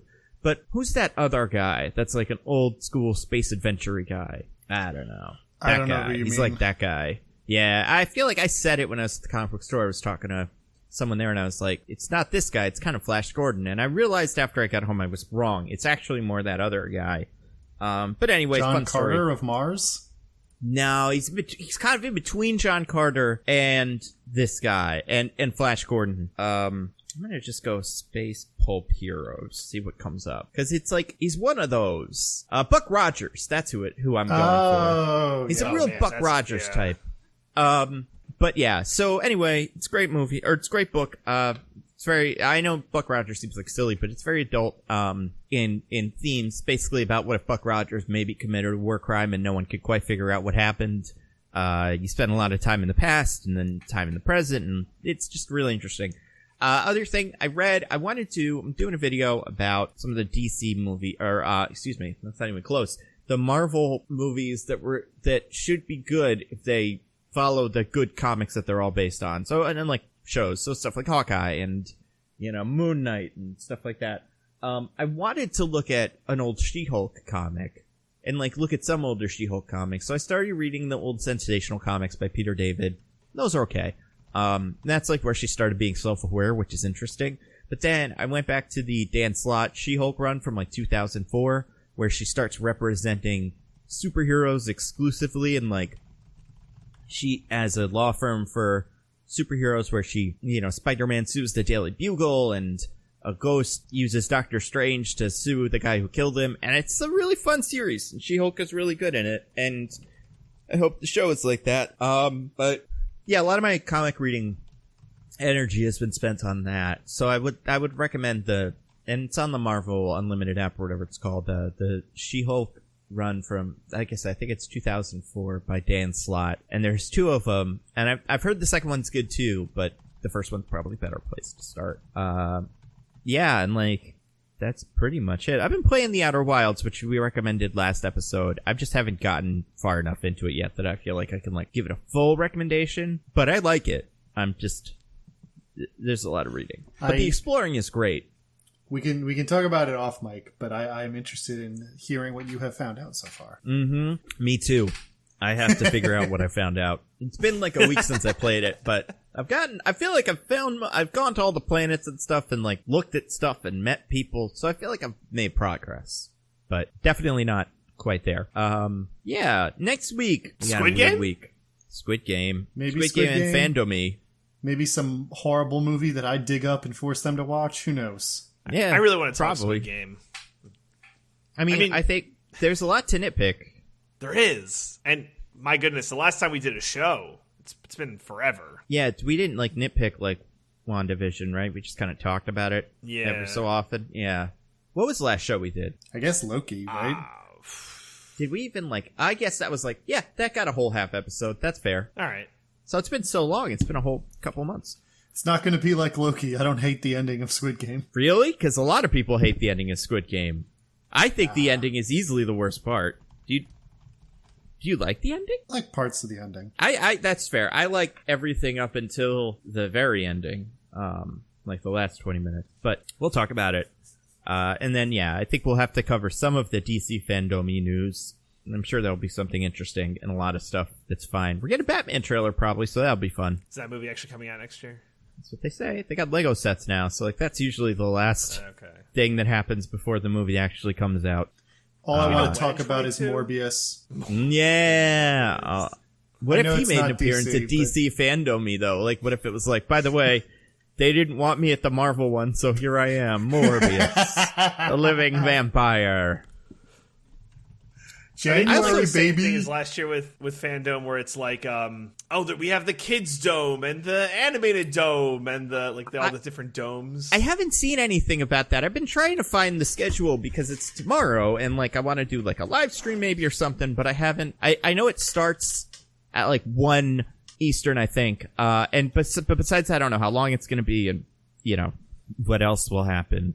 But yeah, I'm excited for Black Adam. I think that'll probably be pretty fun. Because I like Pierce Brosnan as Dr. Fate. I think that casting's pretty wild. Speaking of James Bonds. Speaking of James Bond, yeah. And he would be a good James Bond. You know, they should probably get Pierce Brosnan to be a James Bond one of these days. Yeah, I bet he would crush it. He's so good at singing. It would be great. He'd be good in about half of them. Maybe one or two.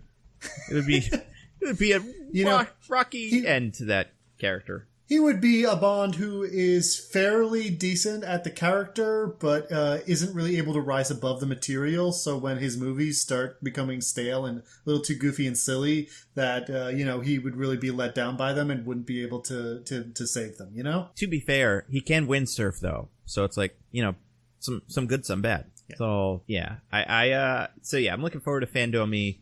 And I think there'll probably be maybe some surprises. I want to see what they're doing with this weird-ass Flash movie, especially now that we know that Michael Caine is in it as Batman and Alfred. I know. So. It's huge news. Huge exclusive, mostly nitpicking news. Yeah. I'm glad he gave that one to everybody you guys. Tweet out as such, Less context, the better. All right. Anybody got anything to plug? Same, check out at Roses and Rejections. New season of The Bachelorette starting up this Tuesday, so we'll be back with weekly episodes. So excited for that. Is she any good? Or he any good? How does this work? So she's great. I'm worried that the show is going to ruin her because they ruin all good people. But, I'm always cautiously optimistic, so we'll see. Classic The Bachelorette and Gotham City, No man can stay good on Bachelorette. What's her name? Michelle. Oh, okay. Is that famous one from not too long ago? What do you mean? I don't know. I remember at one point a friend of mine was like, there's a Bachelorette people are kind of interested in. And that's as far as I got. Mayhaps? Right. Maybe. Yeah. Not positive, but no, I'm pretty excited for her. So. What about you, D. Diggins? You got anything to recommend that is of your own? Certainly. I have my newsletter, a little perspective.substack.com, and I don't know if this will come out soon enough for this special announcement to make sense, but this upcoming Sunday, October 17th, I will be streaming Deltarune Chapter 2 with a special guest. Oh, Deltarune. That's like the from the same guys as Undertale. Yeah. Yes. It's a game by Toby Fox, which I was very excited about. Can we know who the special guest is? The special guest is a friend of mine who is not like a famous person, so it's not really like a reveal. Oh, okay. But maybe it is. Maybe it's lying to you. So the only way to find out is to go onto the stream. But don't be disappointed if it's not a famous person. Yeah, because I'm not promising that. Yeah, but I am. So be mad at me. But yeah, we're going to be doing that Sunday night. So that'll be fun. Nice. Oh. Yeah, like I said, there's no way this comes up before Saturday. But if we do, I probably going to be streaming on Twitch during Fandom-y. Probably just racing around Hot Wheels cars because I can't stream the Fandom-y. But if I could, then maybe I would. I don't know. And then, I don't know, videos about stuff like the one I just said about She-Hulk. And then probably maybe a Fandom-y video. We'll see. Oh. Yeah. And, That's pretty much it. All right, DJ, let's get this trailer going. All right, let's go. Okay, so everybody that has not seen this, just go watch it. Don't be like, oh man, I'm gonna, don't be like, I'm gonna watch it later, or don't say I'm gonna watch it later and I'll listen to them, what's the word? React to it. Yeah, because it's not as good. You really should watch it. Okay. I'm gonna put my tweet in the chat, in our chat, because I believe if you do that, you definitely can't see it. Oh wait, I did a bad job. That's just Twitter. That's just Twitter.com. It's just Twitter. Yeah. One more chance, everyone. Everybody who's not watching, or everybody who's here should definitely watch this on their own. I tweeted it with just the title, "You Deserve This," which should be enough. Okay, putting the real one in the chat. Okay. So now I click this. Yep, and we're all going to watch it together. All right. Oh, no, don't click that. Don't click that. All right. Don't do it. Get rid of it. Hold on. That's so stupid. Why did it do that? I want this. Hold on. Let me try something. I'm gonna message you on Discord, Nando, to see if this works. So that if it doesn't work, we don't spoil DJ. Yes. Okay. Is it that important? Is this that important? Okay, it looks like this works, right? This does work. Correct. Yeah. Okay, I'm going to do this then. And we're all going to start it at the same time, so we all watch it. You can't hear it, though, people. So don't expect to, go watch it on your own. I mean, you could start it at the same time as us, but it's kind of hard to find it now. Well, it's hard to find a link, but if you go to my Twitter and find that post, then you can watch it. All right, DJ, do you have it loaded? Yep, ready to go. Diggins, do you have it loaded? Yep. All right, here we go. We're going to do 3, 2, 1, go. Everybody else, do you have it loaded? Okay, great. All right, here we go. 3, 2, 1, go. Okay. It's train. And, just whenever you feel the spirit move you, just throw out a guess. Yeah. Oh, well, as to what this is? And what the name of this movie is. Yeah. Love is here. And you're listening to it, right, DJ? You can hear it? Okay. That's a fucked up phone. Yeah, it's the future. It's a cool phone, though. Yeah, it's the future of phones. The Time Traveler's Wife. Time Traveler's Wife 2. Yeah. So he's a time traveler? Well, kind of. What? This can't be real. Oh, trust me. It's not a real plot point. The realness of it is, and I would say, as a movie, it kind of works. This is something, but the title doesn't. Back to the Future Love. Back in time. Back with love. Love in the future. Past love back. Love in the time of cholera future. Yeah. Oh my god. But your past is your future. And it's Frida Pinto. Back. The love is in past. True love. Past true love. Oh my god. This movie looks dumb, by the way. We're getting pretty close. You got about 20 seconds left. God damn it. Time to go back to love. Love back in time. Time to love again. Love never dies. No time to die with love. Love is in the past.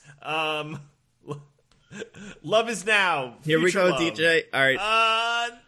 Love me now. Love me forever. Fingers off buzzers. Here's the title. What?